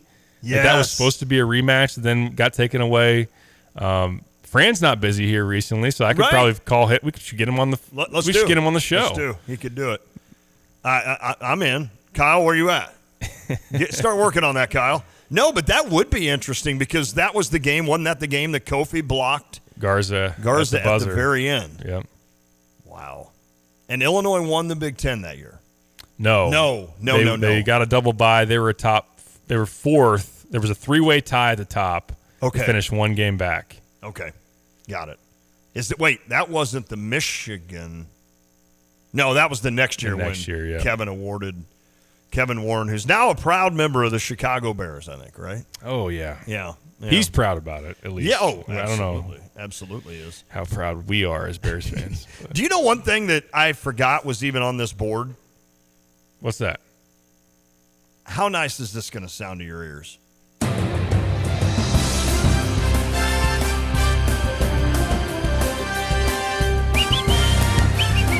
Is that the most famous bump music? The Masters I think so. is pretty good. Yeah, the Masters is pretty good. Did you see the Masters commercial on Twitter? Where I don't think I did. It was a guy narrating like he's the course. And like how, they've had a tiger and a bear. Jack Nicklaus was the bear and a tiger. I think I liked it on Twitter. You'll have to see it. It's really, really cool. This music just makes me smile. It does. That's just the best way I could say it. Now, people that know me and have listened to the show for 15 years, they know that sometimes I don't like that song. I know. And the bits you've done with it are some of the funniest things I think we've done on this air. And I don't even want to try to emulate those. I know. Because I'm not putting you on the spot. I know. It was my younger days. I had more energy. But, yeah, it would just be like, in a bucket. Let's pick a game. Gonzaga and Georgia. Gonzaga with a big bucket with 3 seconds left to tie it. Georgia will have the ball out of bounds. But we're not going to sit here and tell you what should happen next because we've got to get to a commercial. It is the NCAA tournament on CBS. And then you see the Chrysler commercial for the 30,000th time. Oh, boy. You'll see I'm already seeing I think it's the Capital One. Now, have you seen the Capital One with the Magic Johnson and Charles Barkley? Have you seen that one? No, I haven't seen Magic. With the two blimps? No. You got to watch that one. That one's good. Okay. But, yeah, usually with the Barkley and Spike Lee. And not saying that isn't. Hey, probably can't get enough of Charles Barkley. They pay a lot of money to get that airtime, right? Yeah. So, man, think about if you're in sales, in television sales, is there a better month than March and April? Like if you take like midway through March, midway through April when the Masters, Think about how much money CBS makes. I mean, they could probably retire after April. Yeah. After the NCAA tournament, plus they've had, Big Ten tournament. They had the selection show, and then they have the Masters, which everybody watches. I mean, if you're a sales guy for one of those, you're just sitting there going, okay. You just sleep until NFL Sundays start coming around. I guess you got Saturdays now, Big Ten football, long-time SEC. And wake me up in August. That's right. Yeah, like whoever the top sales dude is, he just takes the summer off. After the Masters ends, he's like, I'll be back in August. Yep. It really is an amazing thing. I know I'm belaboring wherever we're going. Well, I do have an angle for us to go on. Let's it's go. Illinois basketball. Yes. But no, last go ahead thing, though, I did think of, on the note of how much money that pulls in, how much was sacrificed there in that COVID year, not being able to. Was there any way, I was thinking about this recently, was there any way, and I remember being just so, as everybody was, so devastated to be like, wait, what do you mean the tournament's not happening? Mm-hmm. We can't just put it on hold for a month and be like, let's revisit this and see if we can do it a month from now or 2 months from now, do like the NBA bubble like they ultimately did. I understand some of the reasons why it didn't happen, but that was, for me, like all the money they sacrificed. Just you know what, we just won't, the tickets, the TV revenue, we'll just be like, yeah, we're not having one. And I know it was a tough time and not to go down that hole, but no, you're exactly right. I've never thought of that. I mean, somebody lost some commission there. A lot of commission. Wow, that is, yeah. All right, Max Twin City Recycling text line. Mitch says, another timeout. Look at the Buick LaCrosse. Yeah. Exactly. There it is. And Sal said my March Madness commercials hits his favorite thing. Thank you, Sal. It's awesome. That is one thing that maybe I am proud of, that I'm proud of myself through all the years, through the 15 years here, is probably that one. It's a Seinfeld thing, right? Seinfeld made millions in a living on just taking the normal things that happen every day and then making them funny. Mm-hmm. Like I've always talked about, when you take your garbage, when you take the bag of garbage out of your garbage can and you go to set it down, it always leans the wrong way. It always will lean to fall. It doesn't. You can do it 100 straight times, and now you can't, if it falls the first time, then you flip it around. That doesn't count. But 100 straight times taking your garbage bag out, you set it, you think you're going to lean it against the wall, and boom, it comes right back at you, and you're just like, why? How? But that's the thing that I would sit there watching these games, and I'm like, oh my gosh, I can't wait to understand what's Clark Kellogg going to tell me Indiana could do with this. You know, they got 5 seconds. They got the court to go. Oh, we're going to go to a commercial. I'm like, no, let's don't break it down at all. Oh, well, it is what it is. I'm not going to go into that. All right, let's talk Illinois basketball. You had mentioned in the first hour that Terrence Shannon was there last year when you needed a bucket or you needed a big game. What was it? Was that the Morehead State game where you had 20? Iowa State had 29. I mean, he pretty much averaged 30 points a game through the postseason up until that UConn game, which obviously he and the rest of the team did not have it that day. But Big Ten tournament on through, he was about 28 to 30 points a night. So you almost would say to yourself, you need someone special like that if you're going to make it to the second weekend and make a run at a Final Four. Illinois has some special players on this team. KJ is a kid that averages 15 points, 6 assists, 5 rebounds. That's a hell of a stat line. Will Riley, we've seen what he's done. I think down the stretch, he's averaging about, 16 a game for Illinois in this second half of the season. A Trey White kid is somebody that can do some stuff. We've seen Tommy Avicic have big games where he's hitting threes early and he's dynamic. There's not a Terrence Shannon. That's not the way I'm asking this question. Is there a guy on Illinois that you think, and maybe who does it need to be, that would step up in that role to consistently score? And I know we always talk about defense, and it's not all about scoring. A lot of it's assists, a lot of it's rebounds. But I'm talking scoring here because it is nice to have a guy that scores 20-plus points.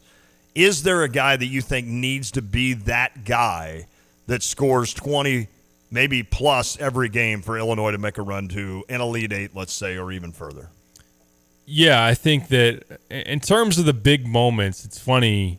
in that Purdue game, Jeremy Warner and I were trying to figure out, all right, as it got into crunch time, where's the ball need to go? Who's going to take these big shots? And I said that I don't think it'd be KJ. I think it'd probably be Will Riley that I'd want the ball in. And then, of course, KJ steps up and makes that big three. So the night that he had 2 for 9 and he still is able to go up there and make that. And you put it really well earlier this week, just kind of that he's going to play his game and the ball might still end up in his hands in those moments. And I don't think he'll be afraid by any means. But in terms of just volume scoring, a guy that is going to night in and night out have the ability to put up 20 points or thereabouts, I think Will Riley's the answer. Yeah, I think the way that he can get to his spots off the dribble, and he's a mismatch for a lot of people because of his size. He can elevate over smaller defenders, and just a guy that is playing with a really good rhythm to him. Like he's getting what he wants. It feels like he can go downhill to the basket. He is setting some people up. His assist to turnover ratio, while KJ's has not been good, it's actually been. I always get this wrong. I don't want to say it's negative, but it's actually it's more turnovers than assists over the last month. Got it. Will's has been much more in the range that you're looking for as far as distributing. But yeah, I know the 3 ball for Will has still been something that isn't where you'd want it to be. It's below 30%, even during his recent stretch of really good play. But he's a guy that I trust night in and night out, seemingly for the most part. He didn't have a great game against Maryland, but I think he's now the guy I turn to and say, big shots. He's someone that I would feel like can carry Illinois in a key moment to the next round. That's fair. The next spot I was going, Mitch answered it for me. Even though he was answering who should be the guy, he says Trey White. Is there a sleeper out there of a guy that you think could, if it's not a KJ or a Will Riley, which are honestly like 2 of the obvious answers, right? Trey White, as Mitch said, we've started winning again when he came back to his true self. I mean, Trey's one of those sneaky double-double guys that gets you 18 and 10, and you're like, man, he did do that. Is he that guy, that sleeper kind of guy, or would you lean more towards Tommy Abisic? No, I think Trey's a good answer, and not to sound like Family Feud. Good answer. When you look over like the last 6 games or so, he's averaging about like 15 points a night. A guy that had 20 points, 9 boards against Purdue, 22 points in the Iowa game in the Big Ten tournament. At Michigan, 19 and 11. Yeah. So he's really, to you and Mitch's point, like he's come on big time, and he is just somebody that does it under the radar a lot. I can't really explain why that is. Right. I think Brad mentions that they don't put him in positions where like they're running plays for him, or they're dictating like, hey, we want to get Trey this many shots. But I think he's obviously a really good cutter. Mm-hmm. That's another thing about Will, that he can be a scoring asset off the ball. Like Tommy can find him. Amen. And Trey as well in terms of offensive rebounding and driving, is slashing also. And such. And he's underrated, I think, also is the way he's shooting the 3. He's a guy that through the bulk of the Big Ten season was not somebody you wanted to even take an open corner threes, and now he's a guy that's knocked those down as well as anybody in this team here recently. It's funny. I think it was the Iowa game where we were waiting. Like, it was the game that Trey kind of came back, and if that's right, whatever game that was, it was either Iowa or Purdue at home. I don't remember who penetrated and kicked to Trey in the corner, and he took a 3 from the corner, and it was almost like Illinois fans kind of knew the importance of that thing going in. And him seeing it go in. And that thing, I mean, it barely went in. It barely got over the rim to go in. And I remember thinking like, ooh, okay. And then he hit like 3 more that game, it seemed like, or at least in the next couple of games. So it was just kind of funny. That shot, I was like, oh, it went in. And it's just funny when you do stuff like that. Can I do this real quick? Yeah. All right, I know we're due. Family Feud thing? No. Oh, I thought you were going to. I know we're due for a break. Like, what is the best fit? Like, this would be me. I'm like, they got 4 of the possible 5 answers, and it's like, let's go to Lon. Yeah, come on, Lon. Yeah, you can do it. What is a great food to warm up in the microwave? I mean, cake. Great answer. Great answer. Great answer. We answer. say Good cake. Nah. I would totally pucker up. Yeah. What is a great? Yeah, I'm gonna go cake. Steve, I think cake's a great. Heating up cake in the microwave. Is it one of the? And that X sound is as loud as any rejected sound you'll ever hear in your life. All right, Pipes, you're up next. Pie. Frosted Flakes. Yeah. All right. We got it. Makes them crispier.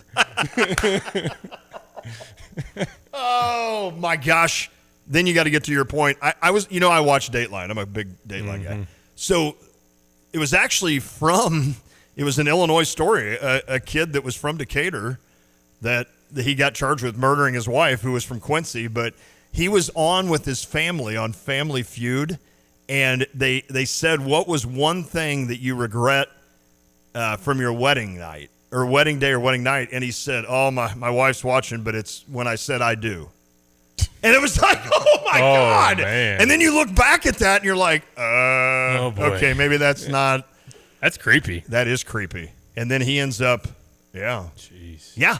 In fact, I know some of the family, so I'll stop there. Let's go back to Derek Piper. Let's save it for... On what he was going to say. You don't want to follow that? No, I don't. Cereal. I will tease it, though, because usually... Mitch, I don't actually warm up cake. People are all thrown off. Yet I'm going to tease the fact. I want to ask you, talking about Trey, he's a guy that has changed his position on how much you'd want him back. Kyle and I have done the power rankings a lot. Yeah. I want to get your thought. If you were to power rank the current roster of the team, who would Lante start 1, 2, 3, 4 down the line as far as who you want to return for Illinois? I always heard you guys talking about this, and I always kind of felt bad. Like, they don't want me to tell my side of the story. I don't think it was that. No, I'm kidding. Is that I was never working. Wow. So it's kind of my fault. But I was always able to hear you on the way to basketball games. I'm like, ooh, I like that topic. All right, that's fair, because we kind of touched on it yesterday off the air. Yep. Again, the off-the-air radio show sometimes much better than what we do on the air.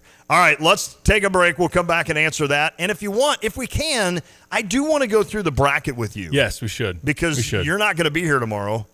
Correct. Maybe. Well, maybe. But we don't think you're going to be here tomorrow. So I want to get your thought. Even though you haven't really filled yours out, I have. I've got my Final Four picks. But we'll go through the bracket. We can do that. Okay. Let's do that next. But I'll give you a quick. I'll do some research here and give you a quick on that. All right, we're back. It is The Drive. Take charge of the years ahead with a smart, sound investment strategy and business succession plan. Busey Bank's business and wealth management experts help you envision your best future with powerful insights and proven strategies. Building business and growing wealth since 1868. Busey Bank, proud to be the official bank of the Fighting Illini. Member FDIC. Are you looking to save money and have clean energy in your home? Here's Scott Tess with the City of Urbana. We're partnering to create this bulk purchase program. We're lowering the costs to install new geothermal systems for homes or businesses. So the city's role is to work on the development and procurement of the geothermal installer. We select a single installer for the program period and then set up a bulk purchase program with declining block pricing. We're helping communicate the opportunity and get folks to attend the geothermal power hours. Geothermal Urbana-Champaign is part of the city's commitment to a happier, healthier, climate-safe community.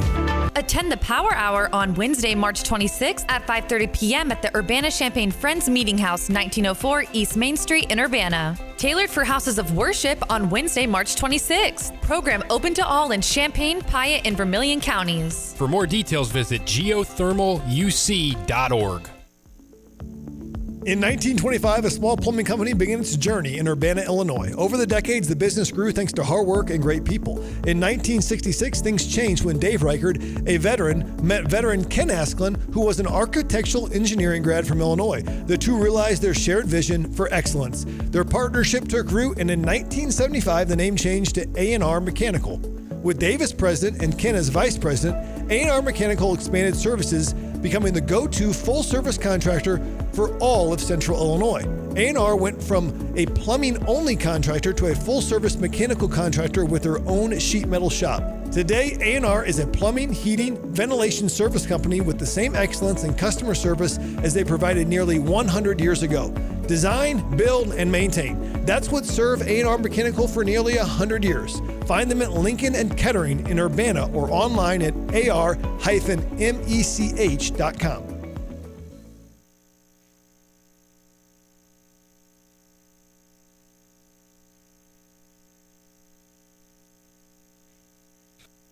At ABC, it's your chance to get that air conditioner and furnace you've needed. ABC Heating and Air Conditioning can now offer 12 months same as cash, 9.9% financing, or up to $2,000 cash back on residential Amana units. Whether you need a furnace and or air conditioner, you can take advantage of this deal through the end of March. ABC means always be comfortable. Let locally and family-owned ABC take care of you. Call Gina today at 217-352-5400 or visit abcheatingandac.com. It's great when hard work and experience are recognized. Hi, this is Ryan Heiser, President and CEO of Fisher National Bank. I am thrilled to share that Fisher National has been ranked 7th in the nation as a top lender in mortgage loans among banks with asset size of $300 million to $1 billion by our National Banking Association. This recognition is a testament to our lending team's dedication and expertise. After all, better banking experiences start with local people and local decision making.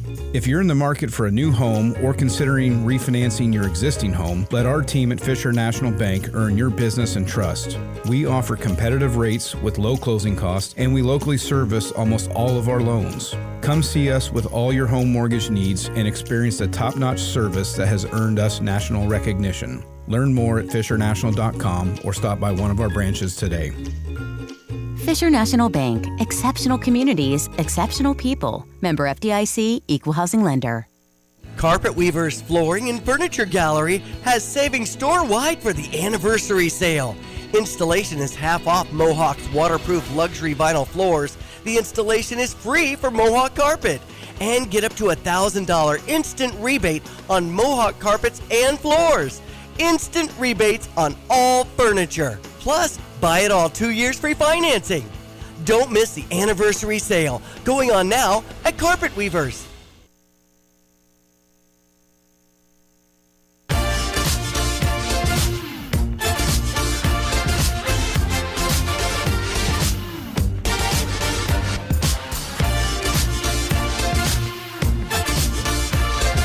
It's not breaking news, but we have some more news on a possible landing spot at Indiana for a certain coach. Yeah, there is a lot of smoke now on nothing official in terms of being reported, but a lot of signs seem to be pointing to Darian DeVries in Indiana being a match. Okay.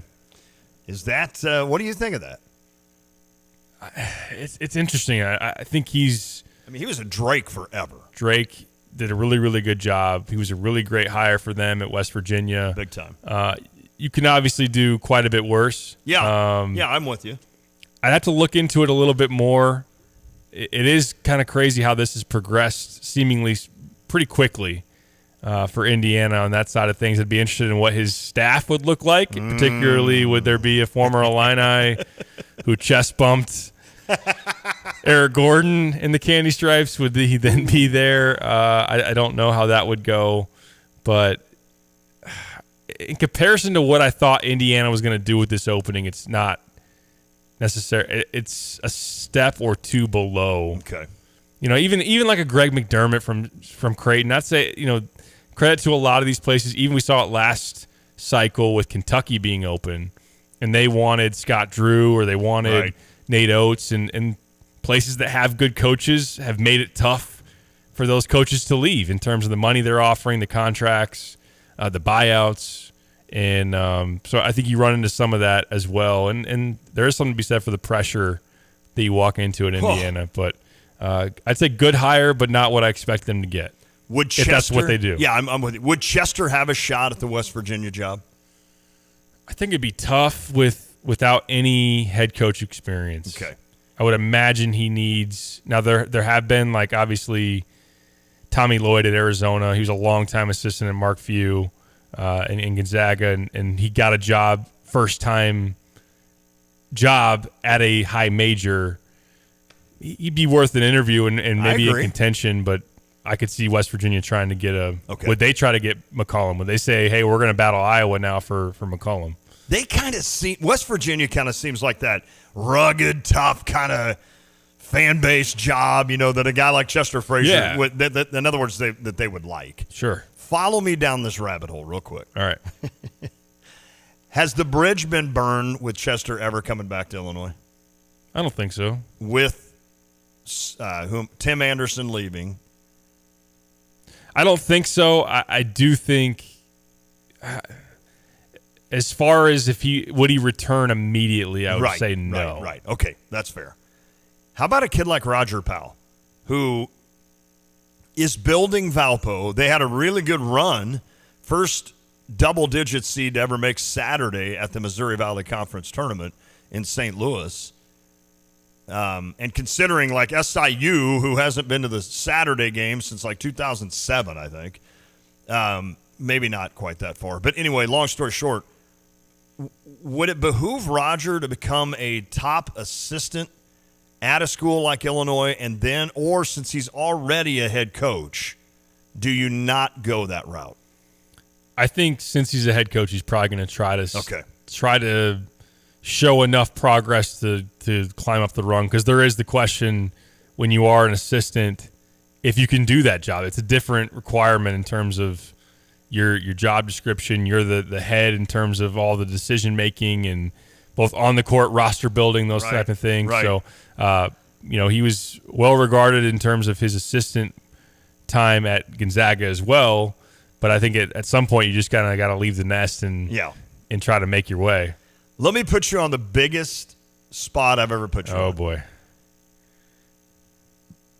It's not happening. I just don't think it's happening for a long time. Brad Underwood leaves, and you're right now. So you're Indiana right now, essentially. Who do you go after? You're saying, what do you mean, Brad? So in other words, if we were Indiana right now, gotcha. Where Brad Underwood, Underwood left and Illinois had a head coaching job, man. In these times right now, yep. Like Mitch just said, and I agree. Like Indiana missed that Dusty May boat. I mean, Indiana fans have got to be sitting there going, "Unfrickin' real." We could have gotten rid of Woodson last year, like we told you. Yep. And had Dusty May. Yep. And we messed around, and now we've got to play against him for the next 10 years. And I think that's from Iowa's standpoint, where maybe Fran deserved another year. Yeah. Maybe. I mean. But still, So, but with DeVries looking or attainable for somebody, obviously, and then with McCollum there and likely on the move, they can't miss this window. I know it's comparable, but yeah, no doubt for May to be just such an easy no-brainer, and then to have him do what he did at Michigan is tough. As far as the question with Illinois, I know I'm doing this as like a hypothetical because Brad's not going anywhere. Right. And, I know people throwing that out for Texas and stuff. I'm not even going there. Brad's going to be here. He loves this job, I think. I think he likes what he's doing at Illinois. He likes Illinois. He's well paid at Illinois. So I'm only bringing that up more so for not to see who the next coach for Illinois would be. But like right now, there's not a lot of coaches out there right now. Yeah. If it was me, I mean, I would look into, if it was me, I don't think Josh Whitman would. Chris Beard. Yeah. I don't think Josh Whitman would. Yeah. I don't either. Sean Miller. Yeah. I think that's something that Indiana is not going down that road with, Archie. I've already, I don't know that you can really sell that to the fan base. It's like, here's Archie's brother, and Archie did not do well there. And maybe Sean wouldn't want to do that even as far as that goes. I think Sean Miller is a guy that I would be very interested in trying to figure out if you could make that happen. It sounded like Ohio State maybe could have pulled that last cycle, but decided to stick there with Diebler. I wonder how Diebler's doing after missing the tournament. It's crazy. That program's missed the tournament 3 straight years. Is that right? Just because I want to use this hotkey, how about John Gross? What the hell? I love that little hotkey. No, John Gross is not coming back to Illinois. No. Who else am I missing? Well, I don't. And again, it's a tough question. The point of my question was more or less, it's easy for us to look at Indiana and Iowa and say, well, who are you getting? This and that. But if you put yourself in that hot seat right now, there's not a lot of coaches out there that you're just clamoring for. Mm-hmm. Nothing against DeVries or McCollum or, there's not like that no-brainer. I guess Chris Beard would be the no-brainer. But he's not exactly like looking for a job, right? I think he might. I think he's gettable. Okay. I think he's Ole Miss gettable to make it happen. You've been to Ole Miss now, though. Oh no, I love Ole Miss. No knock on them. It is obviously football first there. Oh, there's no doubt. But it feels like he's gettable for somebody that's willing to bite the bullet on that. I think you're dead right though. With Josh Whitman would not go there. I don't think you would. The principal of Josh Whitman is not going to go in that direction. He's just not. Now that could anger a lot of Illinois fans, but knowing Josh as well as we think we know Josh, I mean, you don't have to be angry with it because you're not in that situation. Yeah, right. You should be happy that you got the higher right and that Yep. Brad is here. So it's just funny again because I'm Lon, quit saying it, but like I literally am not saying that to put you on the hot spot or that I think Brad's going anywhere. Just it's more or less to let Illinois fans understand what it's like to be an Indiana fan or an Iowa fan right now. Because are you that excited about Darren DeVries? After a lengthy run at Drake that was very successful, but it's the Missouri Valley, and then 1 year at West Virginia, and then all of a sudden he is the head coach of Indiana? You talk about being in the right spot at the right time. No doubt. If you're DeVries. So I guess in that regard, that's good for him. So, all right. Everybody can do the Jay Wright. We'll get Jay Wright. I would take Jay Wright. I mean, yeah, no doubt. A heartbeat, right? He's not going to be somebody. Doug Gottlieb. No. Scott says Richard Pitino. Let's go. He'll get hired by somebody. He's done a good job in New Mexico. I would not want him in Illinois. Any Italian restaurants around Champaign area would have to really watch out for late night Pitino visits. Yep. Yep. I keep hearing school calls. What? Atlanta Hawks assistant. Oh, school's calling about Atlanta Hawks assistant Quinn Snyder, who had the run at Missouri, of course. Yep. He's done a good job in the NBA. He has. He really has, right? He's a guy that probably is better suited. Man, all I see is popcorn in his hair. Like as soon as you mention Quinn Snyder, it's the first thing I see is just popcorn in his hair at the bragging rights game. All right, you had asked me to rank. So I wrote down 6 guys that I think are coming back for sure. I did not include DGL. I don't know. I hope he does. I love Draymond. Or Ty Rodgers. I personally, sitting here on March 18th, hot take Lon, which I really still don't understand how to do those. I don't think either one will be back. So, and I know nothing, right? I don't have Derek Piper has not talked to me after a show. I mean, we don't talk at all. We don't. We never. Just kidding. Right. Yeah, we literally just shut up but I never really pick your brain about stuff like that because I don't trust myself for not saying something after a few Bud Lights or whatever. So I just keep it like it is. But I just don't think that those two would be back. So in no particular order yet, I think Rickhouse, if they can get the waiver or whatever, right? So between the NCAA has said that anyone that played in non-NCAA will have kind of a blanket waiver there to come back if they want to. So it'd be on Illinois and Ben to pursue. If So does he have 3 years? they've only guaranteed 1.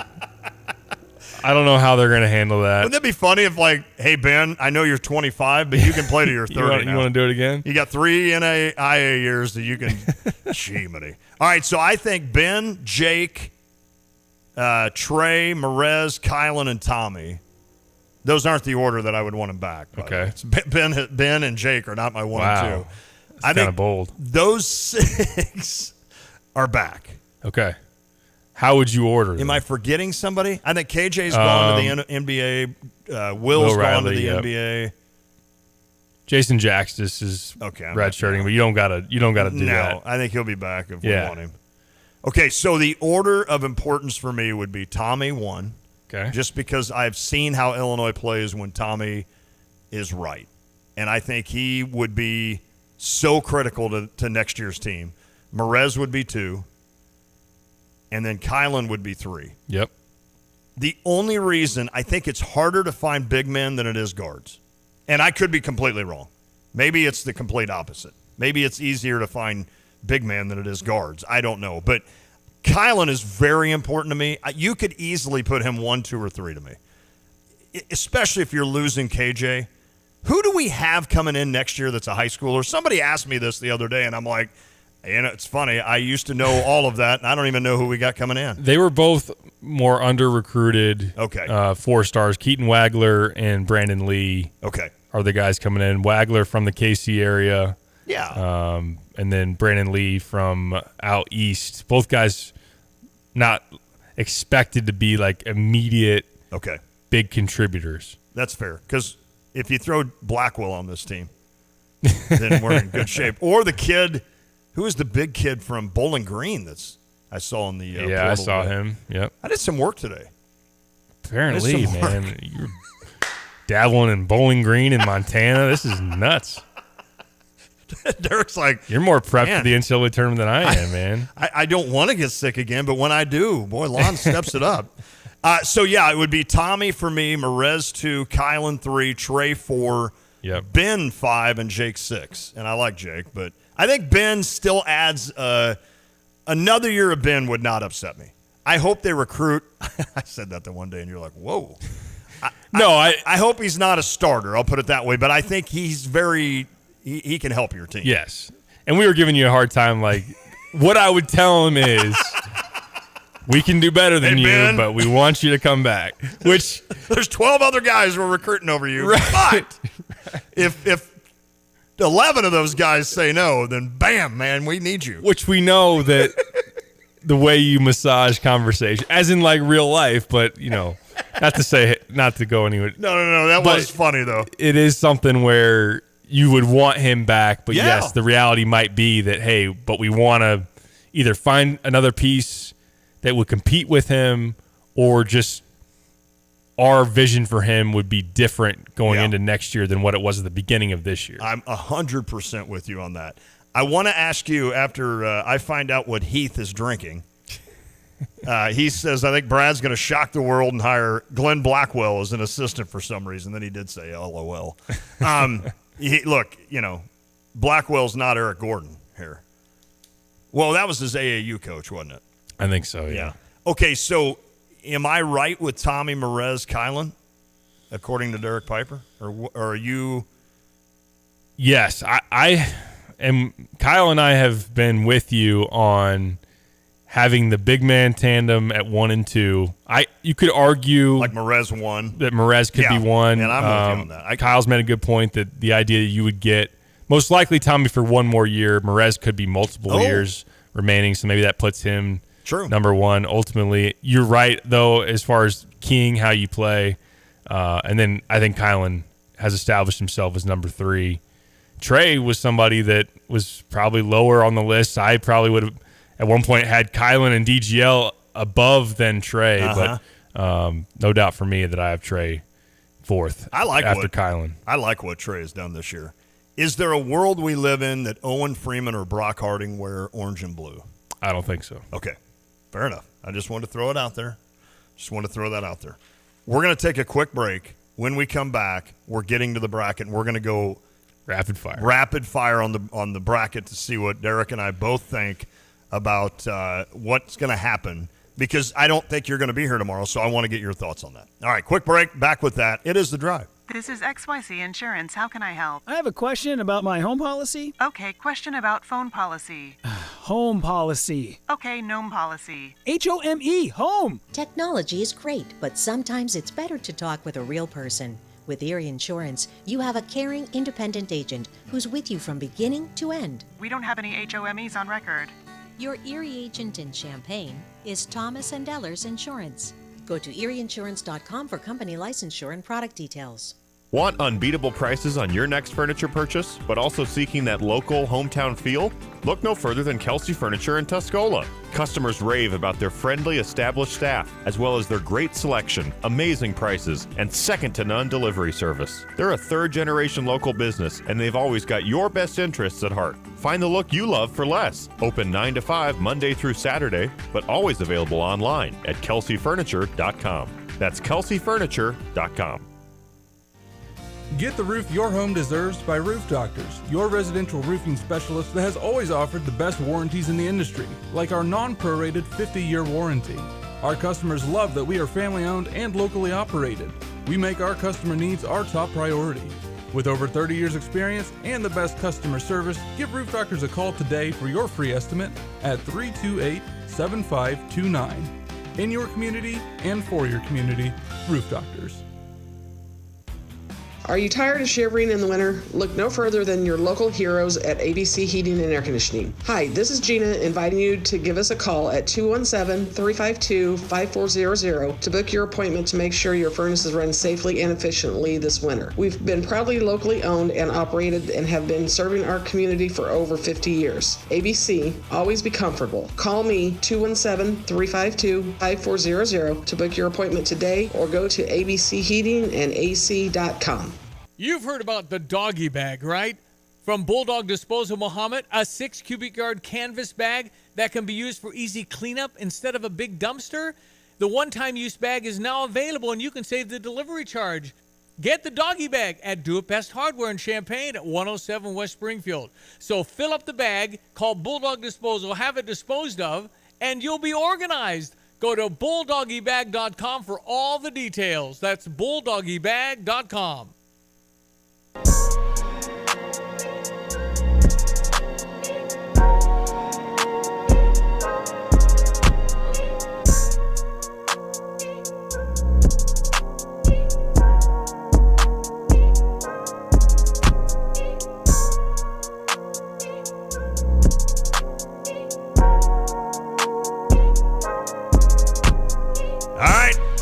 It is The Drive, ESPN Radio 93.5. It's time to go bracket hunting here with Pipes and Lon.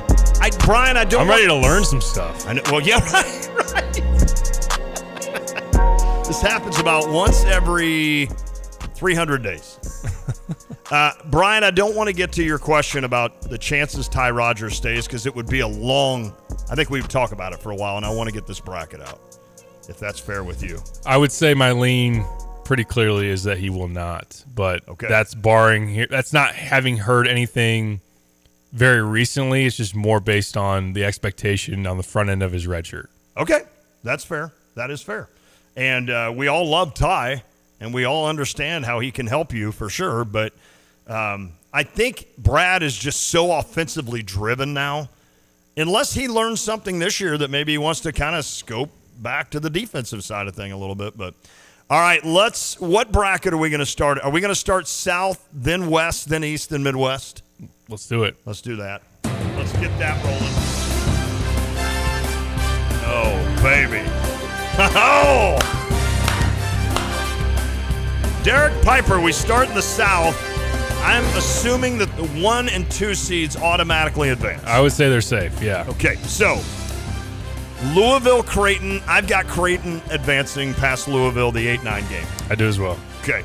Michigan, UC San Diego. I know UC San Diego is kind of that fancy pick right now. I've got Michigan winning that I'm game. taking Michigan as well, yes. A&M, Yale. That's another one of those. Yale out of the Ivy. They have been really good in that Ivy League tournament. They've been, last year they I think pulled an upset right of Key. Was that? I think that's right. Was it last year or was that a couple years ago? Let me look that up real quick. I can Danny s- Wolf on that team. Of course, last year they did beat somebody. They Who did. was that? They did. They beat Auburn. Oh, wow. Hate to see it. Oh, man. My goodness. And then how about the committee putting him right there in that Auburn region? Yeah. Oh, you committee, we see you. We see you giving $100,000 to the North Carolina guy. I'm still going Texas A&M here. Yeah, I flirted with this one as well.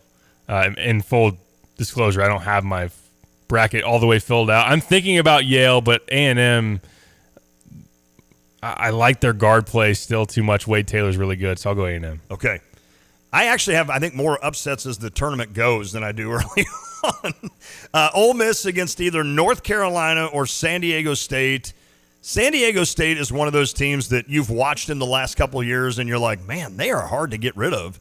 I just see Ole Miss winning this. I like veteran Ole Miss. team, right? Yep, I like Ole Miss. I think that team could make some noise. Okay, I like that. Iowa State beating Lipscomb. Yep. I've got New Mexico over Marquette, Ooh. even though, man, I like Cam Jones. But boy, you like Richard Pitino more. Uh-huh. I took Marquette. Okay, you did take Marquette. Yeah, but it's all right. I mean, either way. And, of course, we both have Michigan State. Let's go back to the top. I've got Auburn beating Creighton. Yep. I have Michigan beating A&M. I have Michigan as well. Then I have Iowa State against Michigan State. I have Ole Miss against Wow. Michigan State. I like that. I do. I like that. Then I have Iowa State facing Auburn in the Elite Eight. I went upset. I did Ole Miss against Auburn. Okay. And then I've got Auburn in the Final Four. Auburn in the Final Four. Okay. We go down to the West. Florida advances. I have UConn beating Oklahoma. I almost want to change that because of Jeremiah Pierce. Yeah. I did the same thing. Florida against UConn. Florida winning that game. Yeah, but same here. Yeah, Hurley, he'll get one, I would think. Okay. I'm with you on that one. That or he's going to be just horrible to listen to. I've got Colorado State beating Memphis with their stud. I can't all of a sudden think of his name. See, I can only do so much research. They've got a stud on that team. They're favored in this game. As Are a they 12 really? seed, they're a 2.5-point favorite. So I can't deny it, although it's picking against Dane Danger. I know. I've got Colorado State facing Maryland and Maryland beating Colorado State. I'll follow that lead and say the same. Yep. And then I have Florida. I have Maryland beating Florida to get to the Elite Eight. Mm-hmm. Yep. Okay. Oh, you have Maryland Yeah, beating I've got- Florida. Wow, I like that call. I went Florida. Okay. Ultimately over Maryland. I got St. John's coming out of the bottom of that region to face off against Florida. St. John's has been one of my favorite teams all year. It's been hard to land on where I want to go between those two. By the way, I've got Kansas beating St. John's and then Wow. Texas Tech beating Kansas. So I've got Texas Tech in the Final Four with a win over Maryland. Man, I think I'll go Florida over St. John's. Okay. All right. So a 1 seed in Auburn for me, a 3 seed in Texas Tech for me. And I got 2 1 seeds. 2 1 I'm boring. That's fine. So Duke advances. I've got them beating Mississippi State. I've got Oregon losing to Akron and Duke beating Akron to get to the Sweet 16. Wow, Akron wins 2 games. Yeah, I love baby. that. Yeah, that's great. I'll have Akron win the first game against Arizona, lose to Oregon. Okay. Duke beats Oregon to go to the Elite Eight. Fair enough. I've got BYU losing to Wisconsin and St. Mary's losing to Bama. Bama beating Wisconsin to face Duke, and I've got Puke winning that one. Yeah, we talked earlier about that Bama-Wisconsin matchup. I think that is what we're going to see in the Sweet 16. Bama wins. That would be fun. And then, I'll take Duke over Bama. Okay, Puke on. They're my second 1 seed. I got 3. Look, I'm Kyle. You I got do? 3 1 seeds. What's going on Hey, here? I didn't know I was doing a radio show with Jay Billis. Freaking awesome. All right, and then in the middle, Terrible. I've got Houston beating Gonzaga, Clemson beating Purdue, and Houston beating